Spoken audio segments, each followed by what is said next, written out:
Hello everyone and welcome back to the Horror Hut. Before you drift off, it would be a nice idea if you could leave a comment to let me know where you are listening from. Please don't forget to give the video a like and subscribe to the channel. Right, let's get comfy and relaxed, and let's begin. Story 1, Voices in the Pit, Haunting Asylum broadcasts. I shouldn't have gone back, but there I was, standing in front of the old brick asylum, the one everyone in town called the Pit. Even after all these years, it felt like the building was holding its breath, waiting for something to happen. I'd been meaning to explore the place for weeks. Not out of curiosity so much as stubbornness, I needed to know what was inside before they tore it down.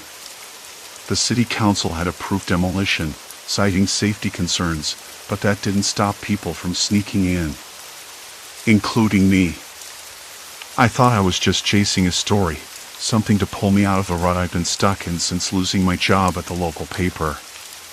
But now, standing there, the air tasted stale and metallic, and the weight of the asylum's history pressed down on me. The front doors had been boarded up years ago, but the side entrance was another story, half-hinged and exposed by a jumble of fallen bricks. I slipped inside, the floorboards creaking beneath my feet like cautious warnings. Dust rose in lazy spirals around my boots, and the smell of mildew mixed with faint hints of something else. Medicine? Old sweat. Fear, maybe. The corridor stretched out in endless shadows, the peeling paint on the walls flaking like dead skin. I switched on my flashlight, the beam cutting through the gloom. The asylum was a maze of narrow hallways, rusted metal bed frames leaning against walls, torn mattresses sagging in corners. I ran my fingers over a rough patch of plaster, feeling the brittle texture crumble beneath my touch.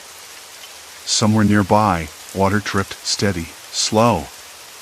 A rat scurried past, disappearing through a hole in the wall before I could blink. I'd been inside for maybe 15 minutes when I first heard it, a crackling, faint voice echoing from the ceiling speakers. At first, I thought it was part of those old intercoms they used to announce meal times or shift changes. But the sound that seemed to vibrate in my bones was off. Not quite right. Words slipped through in broken fragments, distorted and layered with static. I froze, my breath catching in my throat. The voice was low, hurried, someone talking fast, but I couldn't make out what they were saying. My hands trembled as I raised the flashlight higher, scanning the ceiling tiles.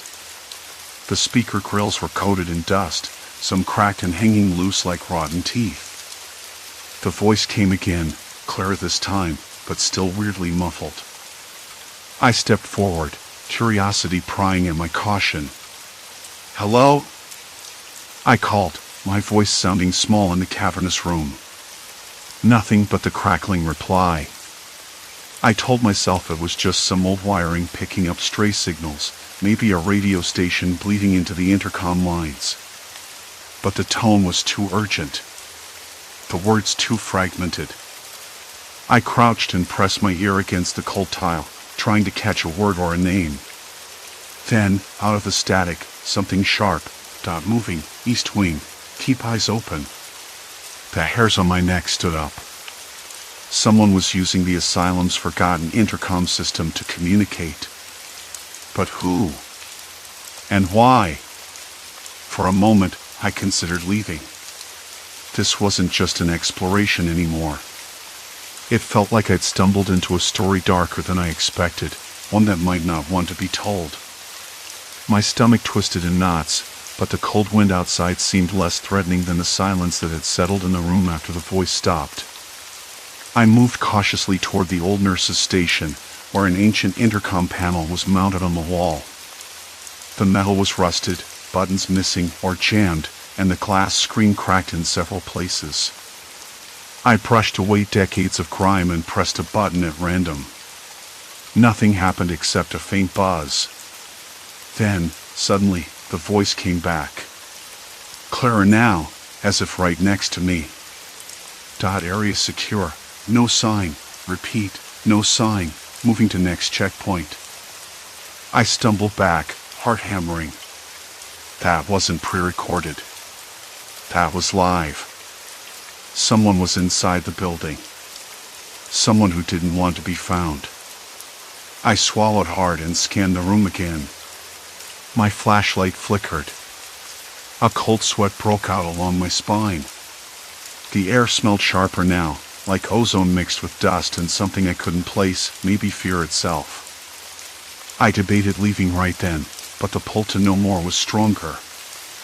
I had to find out who was talking, where they were, and what they wanted. My fingers shook as I pulled out my phone, but the screen stayed stubbornly black, no signal. Not surprising in a place like this, I guess. The voice crackled again from the ceiling, this time with static so thick it almost sounded like breathing. Hostile, last sighting, East Corridor, be advised. I pressed my back against the wall, listening. The building creaked, settling, or maybe something else was moving. I could feel the weight of those words sinking in, thick and heavy, like the dust on the floor. I told myself it was just a prank. Maybe some kids messing with old electronics before the demolition crews came in. But the urgency, the fear, was real. I wanted to laugh at my own imagination. I wanted to remind myself that this place was empty. That no one could be here, not anymore. But the voice kept coming, crackling through the broken intercom like a ghost trapped in wires, and I couldn't shake the feeling that what I'd found was far from harmless. The air grew colder once more. The fluorescent lights overhead flickered, buzzing unevenly. I looked up and saw the shadows shifting in the corners of the room, too slow to be a trick of the light, too deliberate to ignore. I wasn't alone.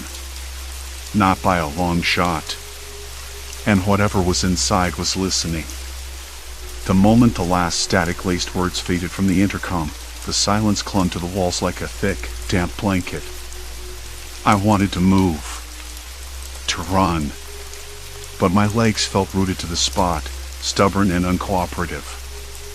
The building's groans settled into a background hum, but my mind buzzed louder than any creak or sigh.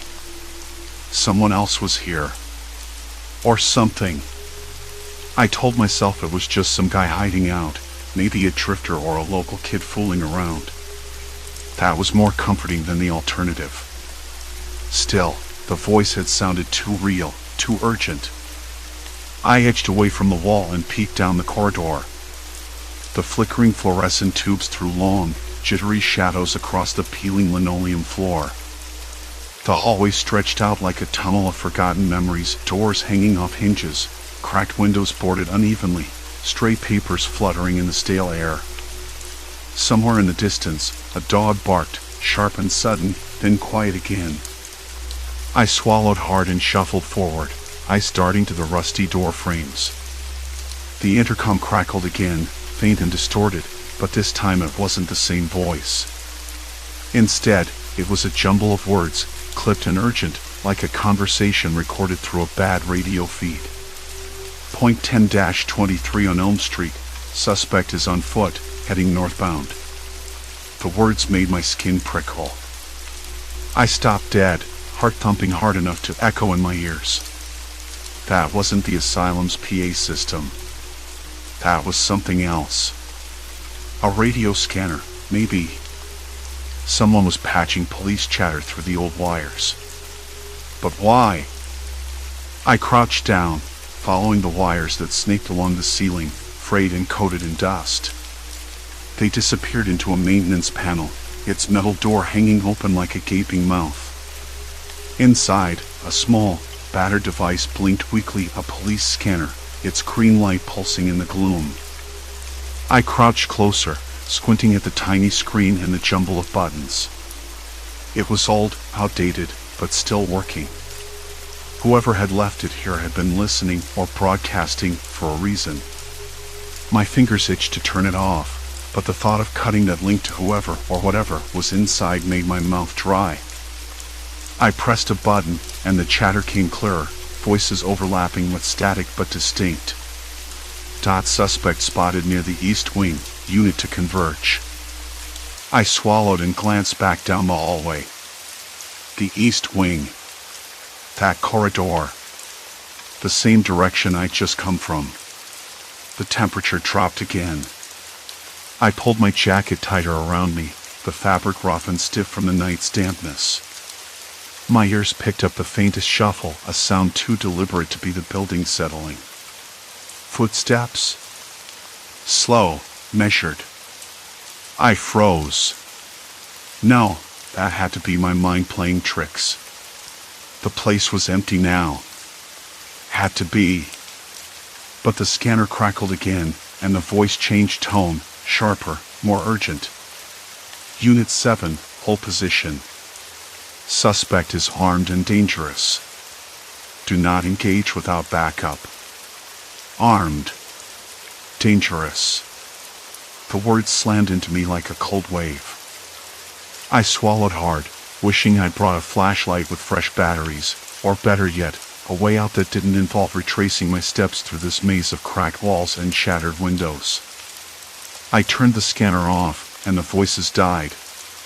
The silence returned, thicker now, pressing down on my chest. I glanced around, half expecting to see someone lurking in the shadows, but the hallway remained empty, save for peeling paint and broken tile. I wanted to call someone, anyone, but my phone's screen was cracked and dead. No signal.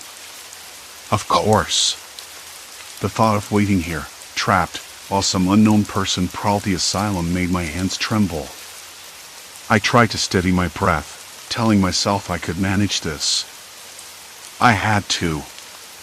I moved cautiously toward the east wing, the corridor narrowing, the air growing colder, more stagnant. The walls here were worse, chunks of plaster missing, revealing rusty pipes that hissed faintly, like faulty lungs. A faint metallic tang tickled my nose, maybe old blood or rust. I spotted a door slightly ajar, its hinges groaning as it swung with the slightest breeze. I edged closer, heart pounding, every nerve screaming to turn and run. But the scanner's voice echoed in my mind, a grim reminder that something was still here. I pushed the door open with a trembling hand. The room beyond was a small office, once used for record keeping. Dust-covered ledgers lay strewn across a battered desk, their pages yellowed and brittle. A broken fan hung limply from the ceiling, its blades frozen mid-spin. On the floor, a set of footprints caught my eye, fresh, muddied, and oddly deliberate. They led toward a narrow stairwell descending into the basement.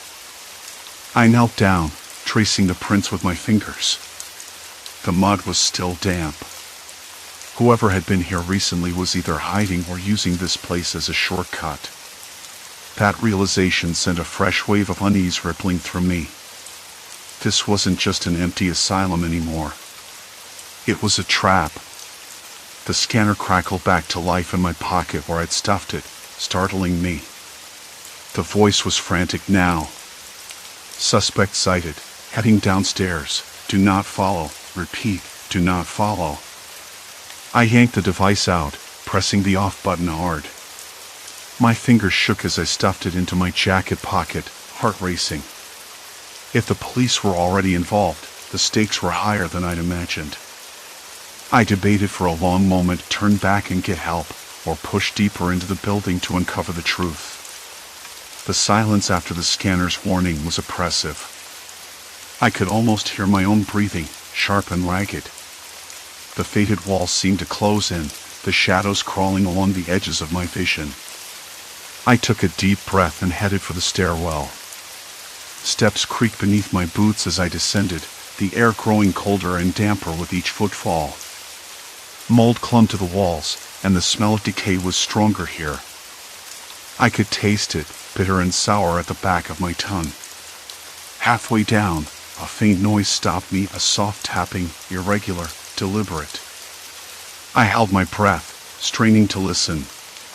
It sounded like someone knocking from the other side of a rusted gate at the hall's end. My skin prickled. I reached for the scanner again, but hesitated. Was I ready to hear more? To know what was waiting in the shadows below? The tapping came again, louder this time, echoing off the concrete. Then a whisper, barely audible. "Help!" I froze. The voice was hoarse, desperate. "Not through the scanner. Right here, right now." I wanted to call out, to respond, but my throat had gone dry. The stairwell seemed miles long, and the darkness beyond the gate was absolute. The tapping continued, rhythmic and pleading. I looked back toward the stairs, then at the locked gate. And waiting. I couldn't decide if I was walking into danger or salvation. But one thing was clear, I wasn't alone down here. Not by a long shot. The tapping didn't stop. It kept at the metal gate like a heartbeat, steady, insistent, demanding attention. I stood frozen, breath shallow, feeling the sour taste of mildew and rust clinging to the back of my throat. The stairwell behind me seemed impossibly long and dark, a gaping maw I could retreat into, but something rooted me to that spot. I wanted to yell back, to break the silence, but my voice caught somewhere between caution and disbelief. Then the whisper again. "Help!" It was barely audible, a cracked plea carried on the damp air. I scanned the gloom beyond the gate with shaking hands, but the darkness swallowed any shape, any sign of life. My flashlight flickered uncertainly, throwing weak bands of light that felt more like invitations to unseen watchers than guidance. I couldn't turn away. Not now. Not after everything. A sudden crackle erupted through the intercom speakers overhead, the old system sputtering like a dying creature. Static filled the air, sharp and electric. Then a voice, rough, clipped, too quick, spat out words that didn't belong in this place, at least not in any sane world. "Unit 6, do you copy? Suspect sighted near West Wing." "Over." I froze, the words bouncing inside my skull like stones in a tin can. That wasn't a recording. It was live. Someone else was here. The speaker hissed again, distorted but urgent. "Repeat, suspect is armed and dangerous. Proceed with caution." "Over." My heart slammed against my ribs like a frantic prisoner. I dropped the flashlight, the beam catching on a broken tile that crumbled underfoot. The intercom crackled with static, then silence. I crouched, fingertips brushing the grimy floor, trying to steady the tremor in my limbs. A police scanner. That was the only explanation. Someone had left it behind, hidden somewhere in this labyrinthine asylum. But why? And who? I forced myself upright, spine rigid. The knocking had stopped. The silence pressed in again, thick and suffocating. The gate's rusted lock mocked me. I was trapped between the unknown in front and the endless stairs behind. My phone was dead, no surprise there, but my mind spun faster than the fading signal bars. If this was a fugitive's hideout, as the scanner chatter suggested, then I was no longer an intruder. I was a target. I swallowed hard, trying to summon some semblance of control. The air here tasted metallic now, like copper and dust. A faint, acrid scent lingered, burnt plastic or scorched wiring. My skin prickled under the damp, stale atmosphere. I wasn't alone. Not by a long shot. The tapping returned, slower this time. Hesitant. Almost deliberate. I edged closer to the gate, pressing my ear against the cold metal. The voice whispered again, weaker, "Help me." My breath caught, cold sweat pooling at my temples. I wasn't sure if it was hope or terror twisting inside me. Then the crackle of static burst anew from the intercom, followed by a voice so low I almost missed it. "Don't come any closer. Stay where you are."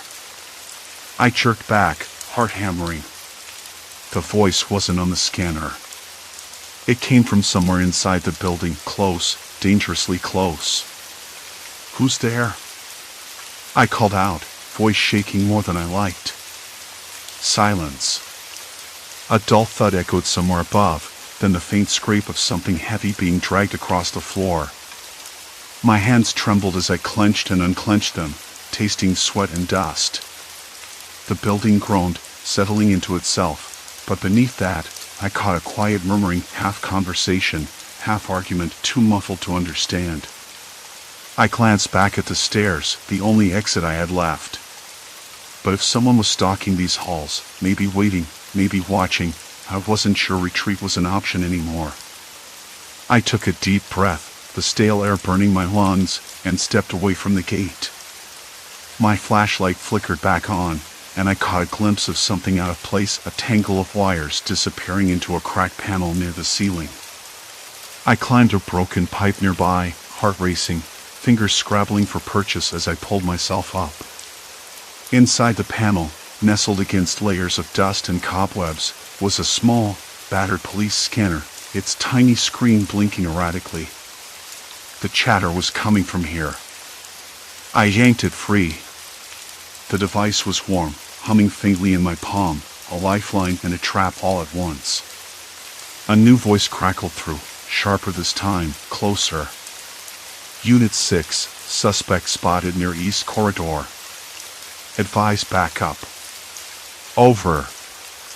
I pressed the scanner to my ear, straining to make sense of the fragmented exchanges. The fugitive they were hunting wasn't just hiding here. He was moving, watching, possibly stalking. A sudden noise behind me made me whirl around. A shadow slipped through the peeling doorway, too swift to catch properly. My breath hitched. The asylum was no longer an empty shell of forgotten souls. It was alive, and I was inside its lungs. I couldn't run. Not with the gate locked and the fugitive somewhere in the maze of corridors. But I couldn't stay still either. The scanner crackled again, this time with a warning. Suspect is aware of units in the building. Use extreme caution. Over. Every instinct screamed at me to leave. But the locked gate, the invisible eyes in the dark, the desperate voice begging for help, it all pinned me down like a fly in a web. I slipped the scanner into my jacket pocket and started moving, the flashlight's beam cutting through the thick shadows. The air tasted bitter and cold, a steady drip of water somewhere in the distance marking time like a metronome. I had crossed the point of no return. The asylum wasn't just a relic to explore anymore. It was a trap. And whatever was lurking inside was ready. Ahead, a faint light flickered, maybe from an unlocked room or a dying bulb. The scanner crackled again. Unit 6, status? Respond. Over. I swallowed the lump in my throat and whispered back, hoping the voice was real, hoping it wasn't too late. I'm here. Silence. Then a slow, deliberate knock at the far end of the corridor. Not tapping. Knocking. My hands trembled as the darkness seemed to close in tighter. I was trapped, listening to voices that weren't meant for me, hunted by a shadow I couldn't see. And the asylum, this rotten, forgotten place, was holding its breath. The knocking stopped. Unit 6, status? Respond. Over. I swallowed a bitter lump, then whispered, I'm here. No reply. The corridor stretched before me like a yawning mouth, the peeling paint of the walls seeming to lean inward, ready to swallow me whole.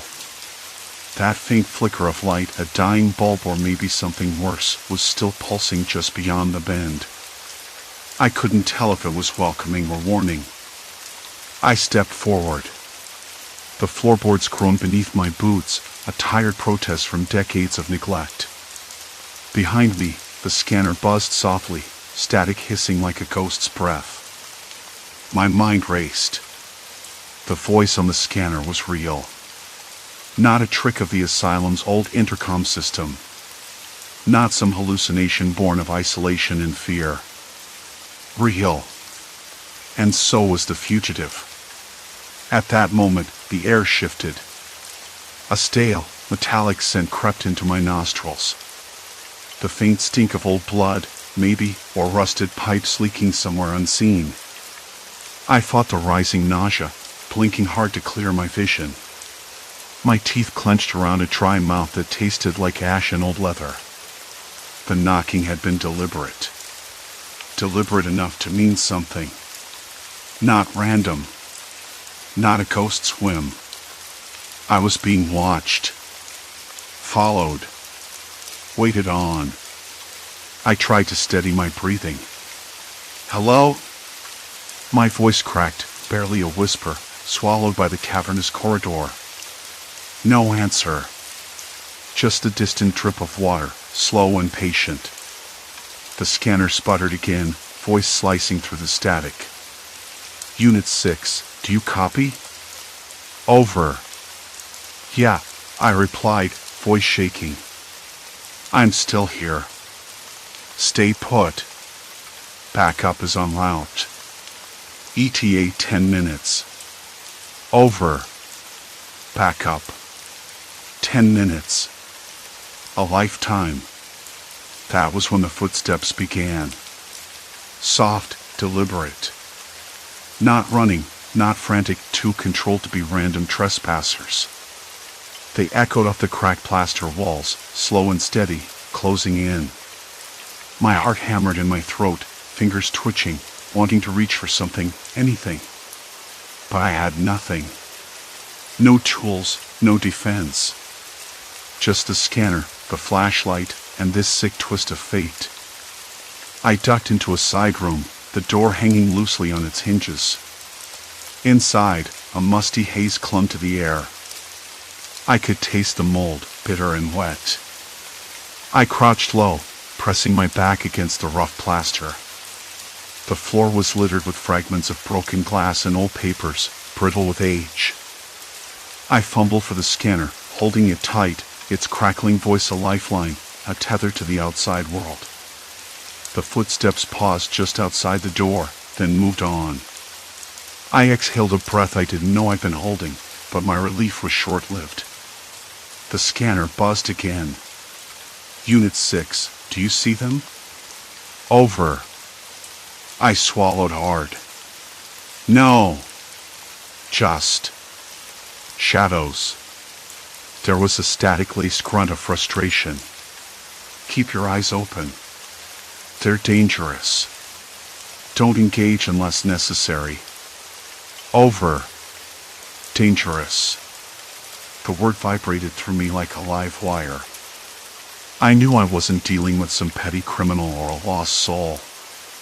This person had survived here, hidden through years of neglect and decay, using the asylum's own forgotten veins to stay invisible. My flashlight flickered, sputtered.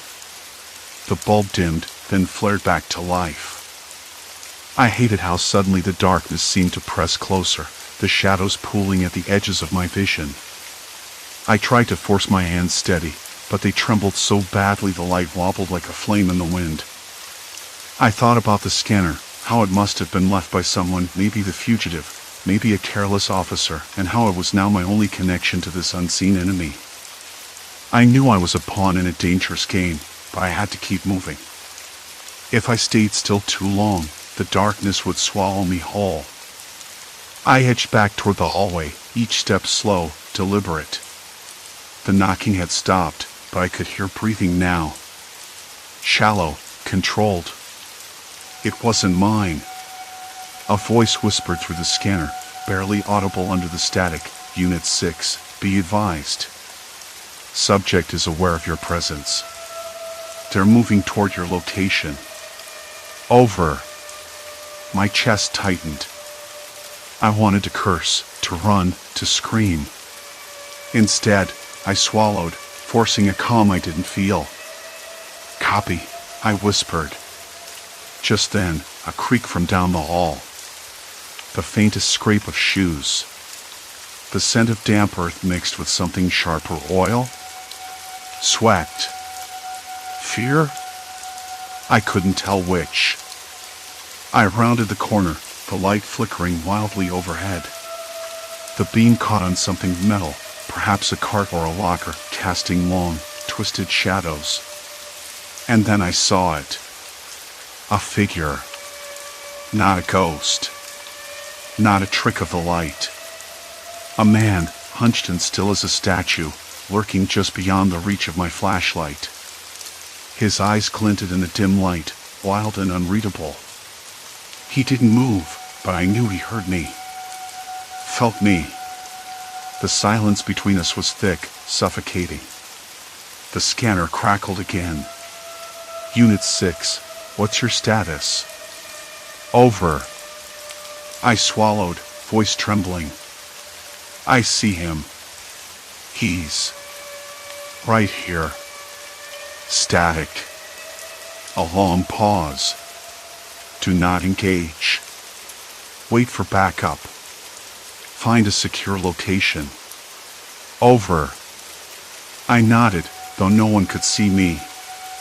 My feet felt glued to the floor, every instinct screaming to flee but unable to move. The man shifted slightly, almost imperceptibly, blending back into the shadows. And then, from somewhere deeper inside the asylum, a door slammed. Loud. Sudden. Echoing like a gunshot in the dead night. The man snapped his head toward the sound. I did too. Behind him, the hallway stretched into darkness, swallowing the sound whole. The moment shattered everything. I bolted. The scanner fell from my pocket, skittering across the floor as I sprinted blindly down the corridor. The air was thick, pressing against my skin, the bitter taste of dust and decay filling my mouth. My lungs burned. The flashlight bounced wildly in my hand, casting erratic beams that caught glimpses of peeling wallpaper, shattered windows, and the endless maze of forgotten rooms. Behind me, footsteps followed. Not running, but close. Too close. I crashed through a doorway, the cold night air hitting me like a slap. Outside, the world was silent except for a distant dog barking somewhere down the street. I collapsed against the wall, gasping for breath, the scanner clutched in my hand. Static filled my ears. The voice came through again, clearer this time, urgent and real. Hold tight, Unit 6. We're almost there. Over. I looked back at the asylum, a hulking, broken beast of stone and shadow, its secrets still clutching at the edges of my mind. And somewhere inside, the fugitive waited. Watching. Hungry for the next move. The cold bit deeper than I expected that night, the damp settling into my bones as I sat on the cracked concrete just outside the asylum's main entrance. I stared up at the broken windows, those empty eyes of the place, and wondered how long that fugitive had been in there, hidden beneath layers of dust and neglect. How many nights had he moved through those halls like a ghost, unheard, unseen? I'd imagined all sorts of things, but none felt as real as that cold weight pressing against my chest, the knowledge that someone had been waiting, watching, maybe even listening. The police arrived a while later, their voices sharp, cautious. They fanned out around the building, calling into the night with radios that sounded so much more reliable than the crackling scanner I'd found. I answered their questions as best I could, trying to put together a coherent narrative from the fragments still spinning in my head. "Did you see him?" one officer asked, his breath visible in the chilly air. I shook my head. No. But I heard his voice. I mean, over the scanner at first, I thought it was the intercom system, but it wasn't. It was live police radio. He nodded slowly, the kind of nod that said he'd heard a lot of things tonight that made little sense. You sure about that? I could only nod in return. It was the truth, the only truth I had. A hidden police scanner, left behind, broadcasting real-time chatter from officers searching the building. The fugitive must have been using it, listening in, staying one step ahead. The thought made my skin crawl. Hours passed. The search ended without finding anyone. They declared the building clear, safe to be boarded up in the coming days. But I couldn't shake the feeling that the fugitive had slipped away, maybe through the tunnels beneath the asylum, or out a forgotten back door. The place was a maze, and I was sure he knew it better than anyone. Back at my apartment, the scanner sat on the kitchen table, silent now, but I couldn't bring myself to turn it off completely. The weight of it was heavy, not just the device itself, but what it represented. A reminder that even in places abandoned and forgotten, danger could still lurk. Not in ghost stories or shadows, but in human minds and desperate choices. Sleep came late, uneasy. My dreams were restless, filled with the echo of that distorted voice, the faint crackle of static, the endless corridors of that asylum. I woke feeling hollow, the taste of dust still in my mouth. The next morning, the world outside moved on as if nothing had happened. People walked their dogs, cars hummed past, and the sun climbed steadily in a clear blue sky. But for me, the asylum's shadow lingered. I found myself driving back to the site, drawn by a mix of curiosity and something like obligation. The demolition crews were already there, trucks and machinery humming quietly as they prepared to tear the place down. I wandered around the perimeter, the smell of wet earth and crushed stone replacing the stale decay I'd known inside. The building loomed, but every window and doorway seemed less like a prison and more like a wound in the earth, soon to be closed. A worker noticed me watching from the edge. "You're the one who called it in, right?" he asked, wiping sweat from his brow despite the cool morning. I nodded. "Yeah. Found a scanner." Heard police radio from inside. He gave a low whistle. "That's something. We figured the place was empty for sure." "I thought so too," I said, "but whoever was in there, they had to be listening. Staying ahead." He shrugged, a little uneasy. "Well, good thing the cops came. No one's supposed to be inside now." I wanted to believe that. I needed to believe it. But the thought of someone hiding in the shadows, waiting, managing to slip away, it stayed with me. Like a loose thread in a sweater, threatening to unravel everything. That day, I went through the scanner again, tapping at the knobs, trying to find any signal at all. Nothing. Just static. Like it had been abandoned, left to die with the asylum. I thought about the voices I heard, frantic, urgent, sometimes calm. Human voices, real people trying to do their jobs, unaware of the fugitives still moving in their shadows. It was a strange kind of horror, knowing that the threat was neither supernatural nor monstrous, but all too human. In the following weeks, I kept an uneasy distance from the asylum site. The demolition began in fits and starts. Walls came down, rubble piled high, and the building's silhouette slowly dissolved into the horizon. With each day, I felt a little more detached from the place, but also a little more hollow. I reached out to the police to get updates, but their reports were sparse. No sightings, no arrests. Just the official line that the fugitive was on the run and that the search was ongoing. I wondered if they thought about the abandoned scanner too, or if it was just a forgotten oddity. One evening, as I sat on my couch staring at the silent device, a flicker of unease crept in again. I realized I'd changed somehow. The asylum's secrets had burrowed into me, making me more cautious, less trusting. I found myself double-checking locks, listening a little too closely to the sounds outside my window, wondering if the fugitive might still be out there, listening through his own hidden devices. I hated the way that fear crept under my skin, but it was real, unavoidable. Still, there was a strange comfort in knowing I'd uncovered the truth. No myths, no ghosts, just the raw, unsettling reality of someone hiding in plain sight, using the tools left behind by a crumbling institution. And me, I was the only one who had heard the whispers through the static. One night, weeks after the asylum's demolition began in earnest, I walked past the cleared lot, now a scarred patch of earth. The moon hummed low, casting long shadows across the rubble.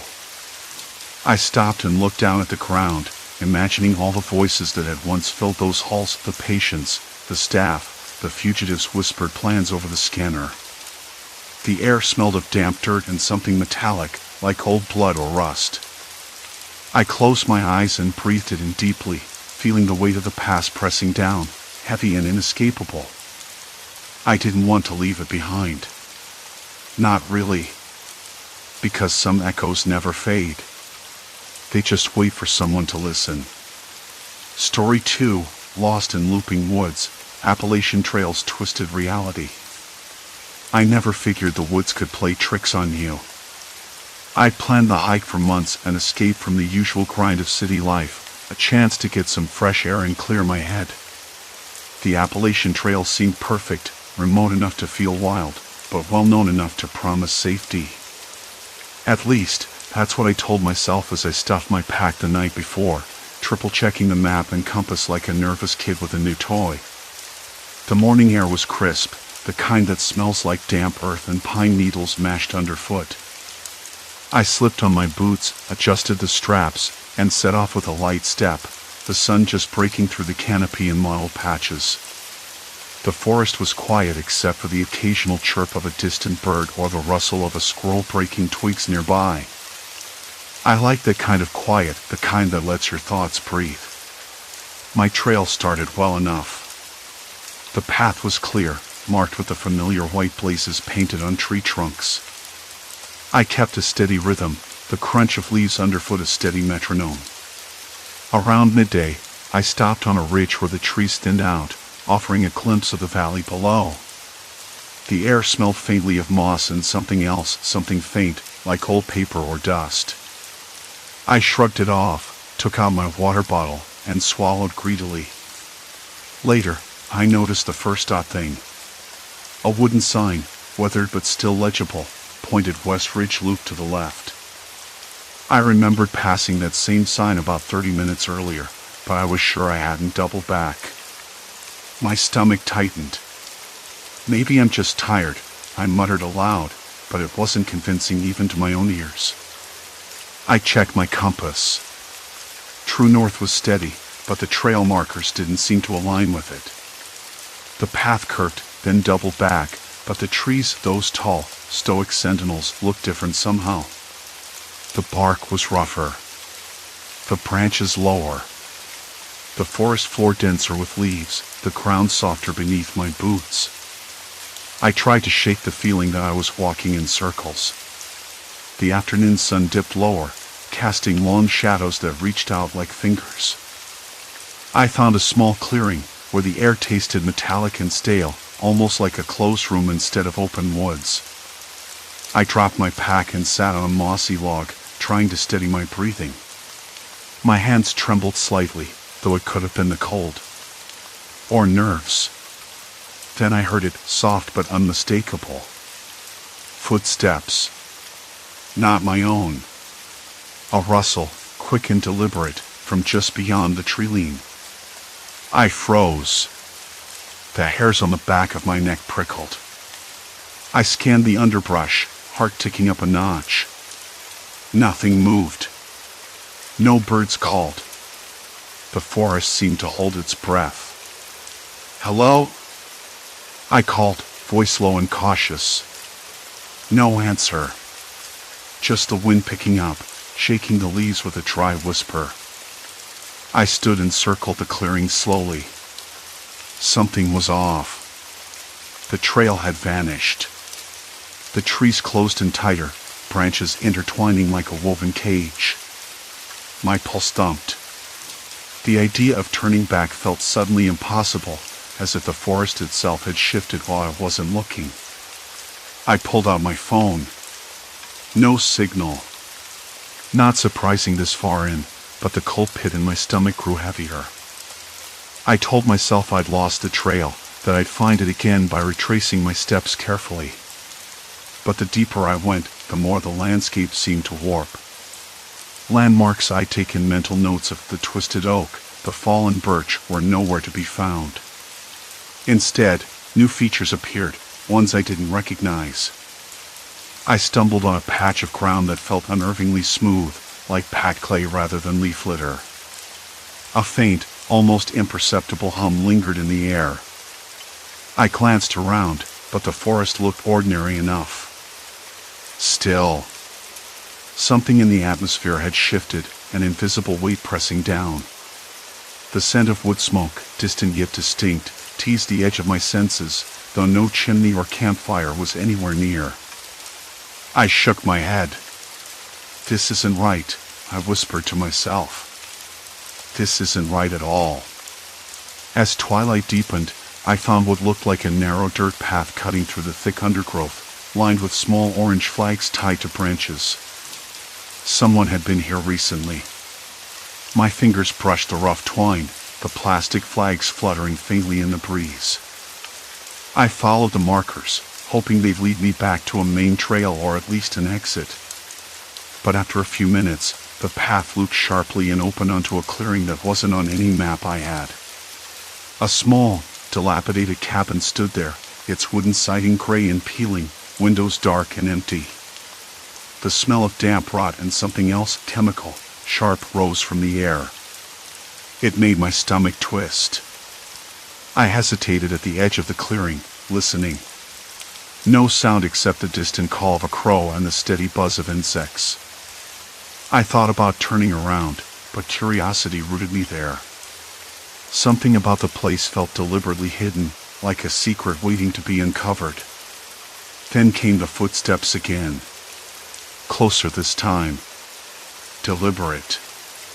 Slow. I glanced toward the tree lean, heart hammering. A figure emerged, face obscured by shadows, moving with a purpose that made my skin crawl.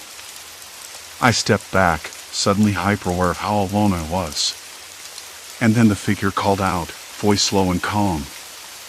You shouldn't be here. I swallowed hard. The woods weren't just confusing or cruel. Someone was out here, changing things, watching. I didn't know why. I didn't want to know. But I couldn't look away. You shouldn't be here. The voice lingered in the damp air like a warning carved into stone. I swallowed hard. I'm just hiking, I said, voice tight. I didn't mean to trespass. Another pause. The figure's head tilted slightly, like they were considering whether I was a threat or a fool. Hiking? The word came out flat, almost mocking. There's no hiking here. Only wandering. People get lost. I wanted to ask why, but the words caught in my throat. Instead, I glanced back toward the trees, watching for an escape route that might not exist. The forest felt different now, thicker, as if the trees themselves were closing in. I'm sorry, I finally managed. I didn't realize. The figure took a step back, disappearing briefly behind a leaning post. Then, their voice softer, you don't belong here. None of you do. I nodded, even though no one could see me. The chemical smell from the cabin had grown stronger, like licorice and burnt plastic mixed together, and my stomach flipped again. I'd read enough about abandoned places to know it was probably some kind of waste or residue left behind. But what kind of people would live in a place like this? And why the warning? I'm leaving, I said, starting to back away. The figure called out, voice low but steady. You'll end up back here. Just like the others. That sentence hung over me like a shroud. Others? Who else? My mind raced through the hours of hiking, the endless loops of trail that had led me here, the strange landmarks that didn't line up with any map I'd seen. It wasn't random. Someone was controlling this place and me. Turning sharply, I plunged back into the forest, branches snapping underfoot. The thick underbrush clawed at my clothes, and sweat dripped down my neck despite the cool air. Every step felt heavier, the trees rearranging themselves with each turn. I knew the trails weren't normal. They couldn't be. After what felt like an hour, though I wasn't sure anymore, I found myself at a small clearing. Morning light filtered weakly through the canopy, barely enough to warm the damp earth beneath my boots. The scent of pine mingled with that sharp chemical odor, and I noticed something new, faint tire tracks pressed into the mud, not old but recent. I crouched to examine them. The ruts were narrow, probably from an ATV or some small utility vehicle, but the way they looped and intersected with the footpath suggested someone had been moving around here a lot, purposefully. I traced a line with my finger, the cold mud sticking to my skin, and realized the tracks led back toward the cabin. My mind flashed to the figure's words, others, getting lost. This wasn't just a place to get turned around. It was a trap. I needed to find a way out. But first, I had to understand what I was dealing with. The forest was eerily quiet now. No birdsong, no rustle of small animals. Even the breeze seemed to have died down, leaving the air thick and still. I swallowed against the sudden dryness in my mouth and forced myself to focus. I pulled out my phone. No signal. Figures. Scanning the perimeter, I spotted a narrow dirt path branching off from the clearing, almost hidden by overgrowth. Something about it felt less natural, like it had been recently cleared or maintained. Following it cautiously, I noticed small markers nailed to trees, simple strips of cloth, faded and frayed, but definitely man-made. They didn't look like trail markers, more like breadcrumbs left intentionally. I paused, the hairs on the back of my neck prickling. These markers were leading somewhere. But where? The path curved sharply, and as I rounded the bend, I saw it, a chain-link fence, rusty and worn but solid, stretching across the trees like a jagged scar.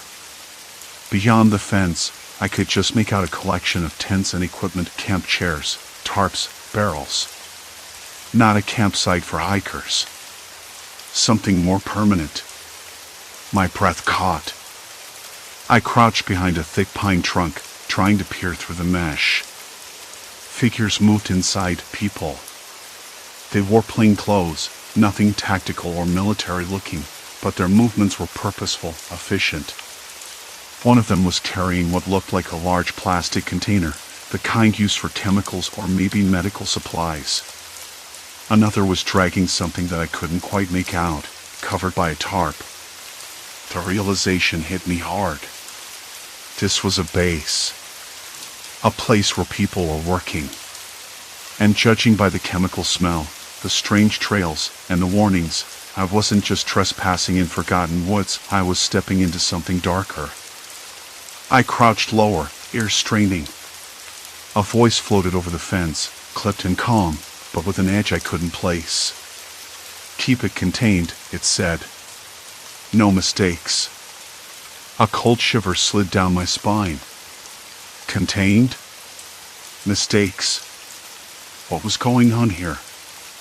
I wanted to back away, to disappear into the trees and never look back.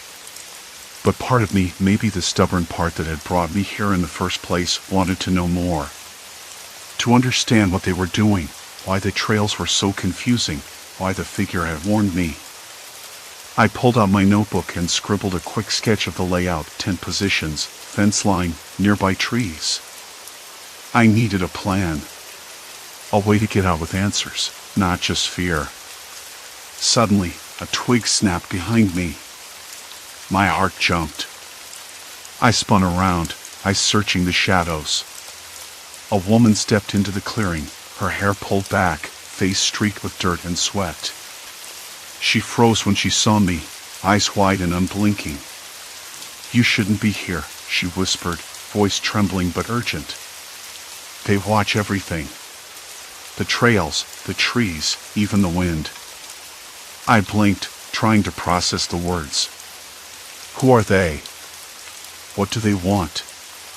She shook her head, stepping closer. "I don't know everything, but I was one of them. Until I tried to leave. They don't like that." Her gaze darted nervously toward the fence. "You have to get out." before they find you. I swallowed, my hands trembling. The forest around us seemed to close in, the air thick with tension. Why are you telling me this? I asked. She hesitated. Because you're different. You don't belong here. And maybe, just maybe, you can help me. Before I could answer, a distant shout echoed through the trees. Sharp. Commanding. Her eyes widened in panic. They know you're here. Go. Now. I didn't hesitate. Together, we slipped into the shadows of the forest, the weight of unseen eyes pressing down on us. Somewhere behind, the camp stirred to life, alarms or radios, I couldn't tell. The woods had shifted again. But this time, I wasn't alone. And the storm was just beginning. The distant shout had barely faded when the weight of the forest pressed harder against my skin. We're not going to make it, she whispered, voice tight as wire. They're closing in. I swallowed hard, trying to steady my shaking hands. The cold dampness of the underbrush clung to my skin. The smell of wet pine needles mixed with something metallic like old blood or rusted iron. I couldn't tell if it was real or just my imagination running wild. My mind spun, replaying what she'd said. I was one of them. Until I tried to leave. What kind of people did this? What cruel, calculating minds bent the forest itself into a trap? We slowed, crouching behind a thick cluster of rhododendron. Moonlight filtered weakly through the canopy, casting ghostly patterns on the dirt. She pressed a finger to her lips, eyes wide as she scanned the tree-line. They'll use the terrain against you, she said, voice barely audible. The trails, the landmarks, it's all designed to disorient. To keep you lost. They don't want you to find the way out. I nodded, though the words felt like a trap tightening around my chest. But why me? Why now? She shook her head again, frustration flickering like a candle flame. I don't know. Maybe because you're stubborn. Because you don't belong here. They don't like outsiders poking around. And you saw too much. I glanced back toward the faint glow of what I assumed was the camp, an unnatural orange hue leaking through the trees like a wound. The air vibrated with low mechanical hums, the distant murmur of radios or generators. The forest was alive with sound, birds long quiet, replaced by something more sinister, footsteps, twigs snapping, voices low and urgent. We have to move, she said, pulling me up. Her grip was sudden, fierce. I can't stay here. Not with them on my tail. I stumbled after her, the forest twisting again, the trail looping in impossible circles. Every tree looked the same, every clearing a mirror. I wanted to scream, to tell myself this was a nightmare from which I'd wake. But it wasn't. It was real. All too real. After what felt like hours, or maybe minutes, I lost track. She halted abruptly. A narrow path opened before us, barely wide enough for one person. The ground was soft, damp, and smelled faintly of something chemical, acrid and sharp. She glanced over her shoulder, eyes darting wildly. This way, she urged. We pushed forward, the underbrush scraping at my arms, the cold biting through my jacket. Then, like a cruel trick, the path ended at a rusted fence, barbed wire twisted and snarled like a beast's teeth. Beyond the fence lay a small clearing, illuminated by harsh floodlights. A cluster of weathered trailers sat there, their windows dark but ominous. I crouched, pressing my palm against the fence. The metal was cold and rough, buzzing faintly with electricity. They're watching, she whispered. Always watching. I glanced around, heart hammering. The forest no longer felt like a refuge. It was a cage. Why experiments? I asked, voice barely steady. She hesitated, biting her lip. To understand behavior. To control people. They pick those they can manipulate, twist the environment until you break. They're not just trapping you physically, they're trying to break your mind. The words slid into my ears like ice. A human maze designed to fracture sanity. I thought of the shifting landmarks, the impossible loops, the eerie absence of wildlife. Every step was monitored, calculated, controlled. Suddenly, a flicker of movement caught my eye, a figure, tall and lean, slipping between the trailers. No bright uniform, just dark clothes blending with the shadows. They didn't carry anything visible, but the way they moved was deliberate, almost predatory. They know we're here, she hissed. We need to hide. We slipped behind one of the trailers, pressed against its cold metal side. I could feel my pulse in my throat, each beat loud enough to betray us.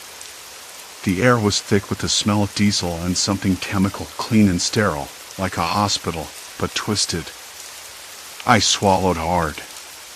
There's no way out, is there?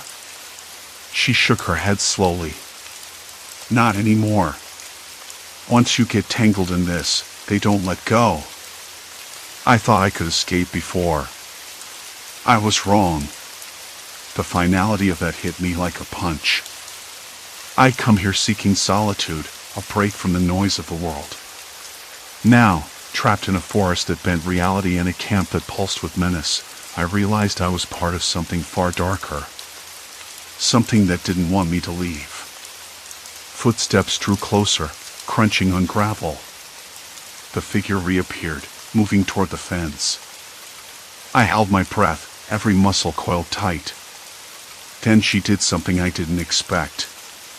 She reached into her pocket and pulled out a small, cracked phone.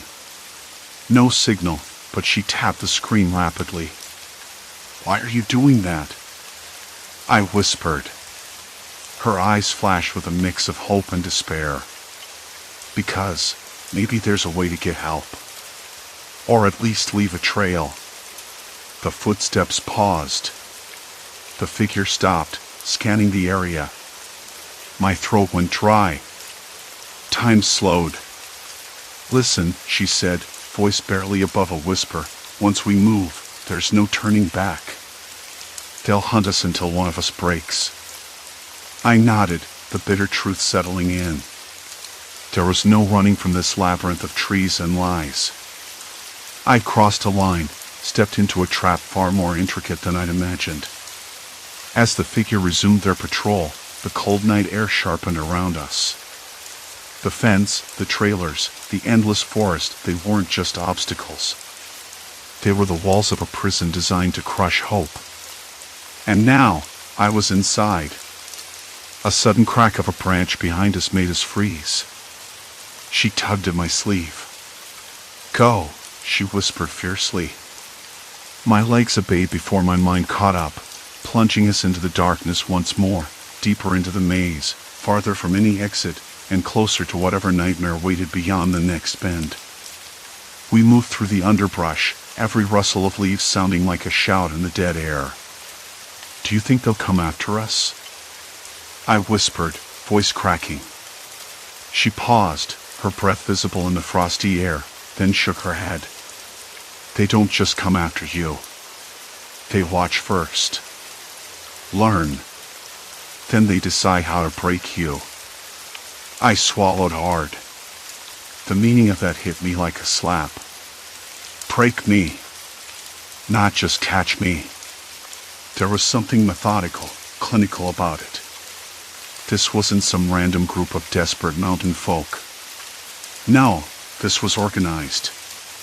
Calculated. Worse, patient. Waiting for the perfect moment to strike. I wanted to ask how she knew all this.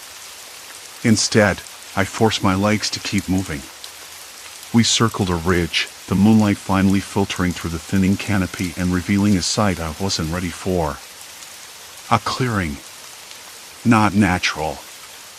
The ground was packed dirt, flattened and bare, surrounded by a ring of rusted chain-link fencing topped with barbed wire. Beyond that, trailers, their windows dark but for one dim flicker, like a weak heartbeat in the night. "They're watching us right now," Sarah said, voice low. "From those trailers. Cameras. Sensors. Hell, maybe even microphones." I shivered, not from cold but from the stark reality sinking in. We'd been inside their compound the entire time, the forest, the trails, the shifting landmarks, it was all a lie. A cage. And we were the prey. "Why?" I asked, barely above a whisper. She looked away, jaw tight. "Experiments. Human trials." Her voice faltered. "They don't want the outside world to know. And they don't care what happens to us." The world tilted. Experiments. I pictured sterile rooms, cold tables, strangers in lab coats. But here, in this remote wilderness? How? My skin prickled. I realized I'd been too focused on finding a way out to consider how far this went. The shifting trails weren't just tricks, they were traps. Designed to disorient, to wear you down, to make you vulnerable. A sudden noise cracked the silence, a metallic clang from the trailer cluster. Sarah froze, eyes narrowing. "They're moving." We ducked behind a fallen log, the rough bark scraping my palms. My heart hammered so loud I was sure it would give us away. The air smelled sharper now, like ozone or something burning. I glanced at her, trying to read her face, but all I saw was the same fear mirrored back. "Listen," she whispered, "we can't stay here. If they spot us, it's over." I nodded, though every instinct screamed to run the other way. Instead, we crept around the edge of the clearing, sticking to the shadows like ghosts. The trailers looked even worse up close, faded paint peeling, windows smeared with grime, but the faint hum of electricity told a different story. This place was alive, in a way. I noticed wires running from the trailers into the woods, disappearing beneath the leaf litter. "What's that for?" She didn't answer immediately. Then, sensors. Motion detectors. They use them to track movement, map the perimeter. I crouched lower, feeling the cold dirt seep through my jeans. We have to find a way out of this maze.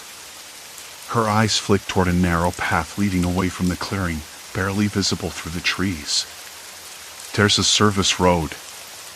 It's the only way beyond their fences. But it's guarded." I swallowed the lump in my throat. "Guarded how?" "People. Watchers. Not all of them are soldiers or scientists.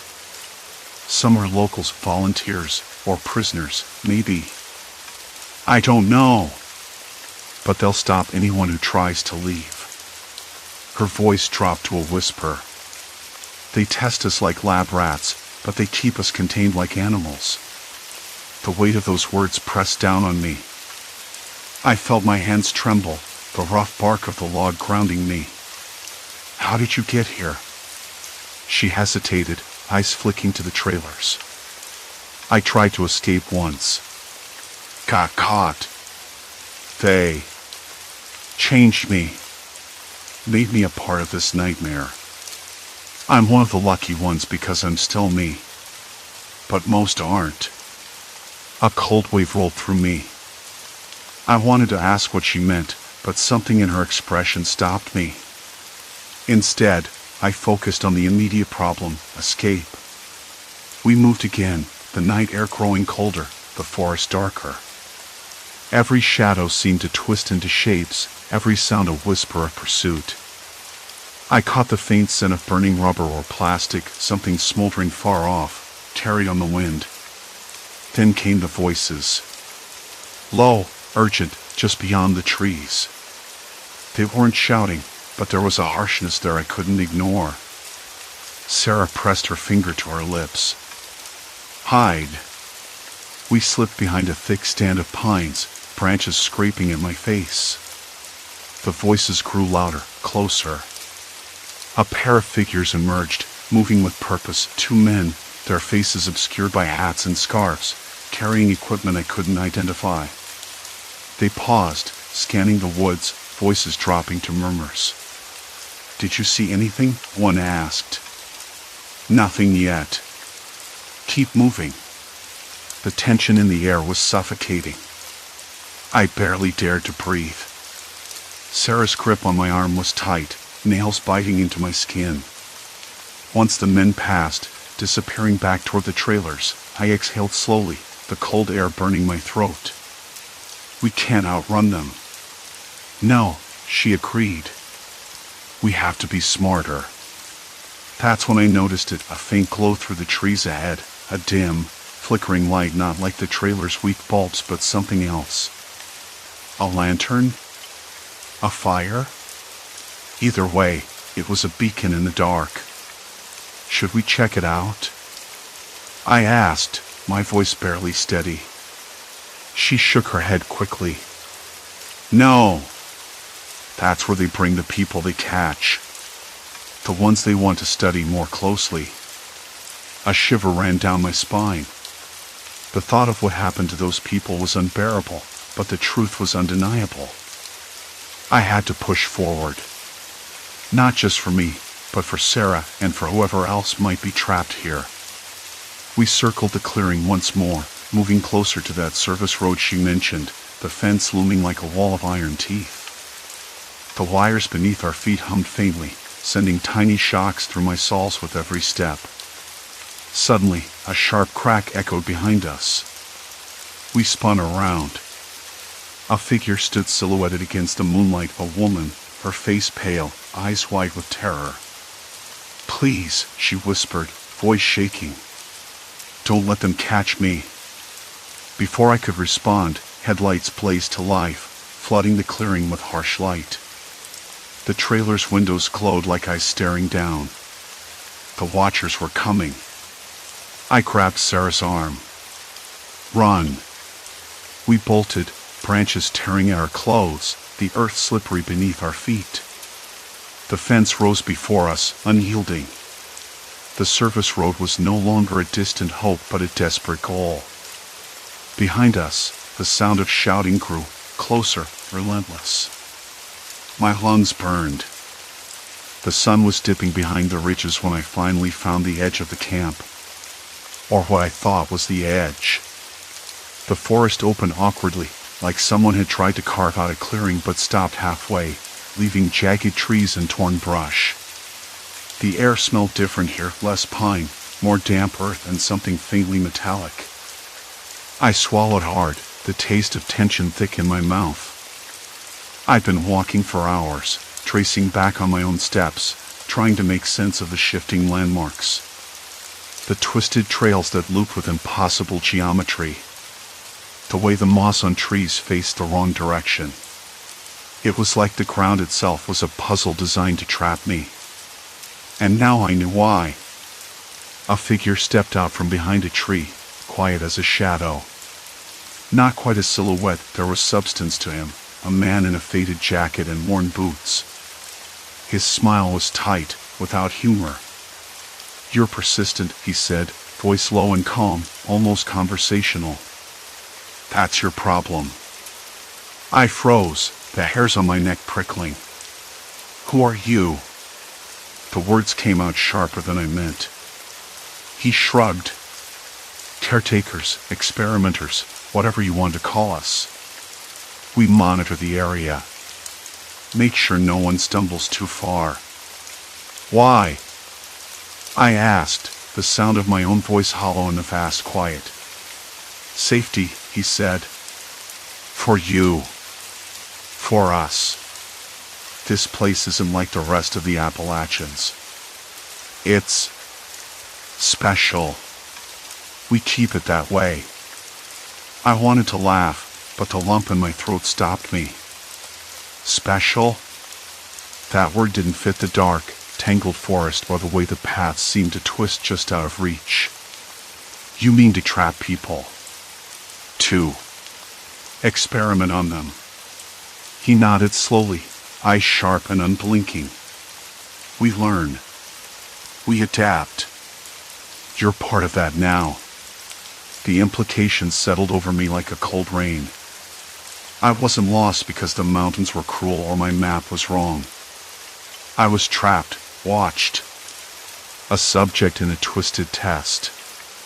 I could feel the weight of every step I'd taken, every wrong turn.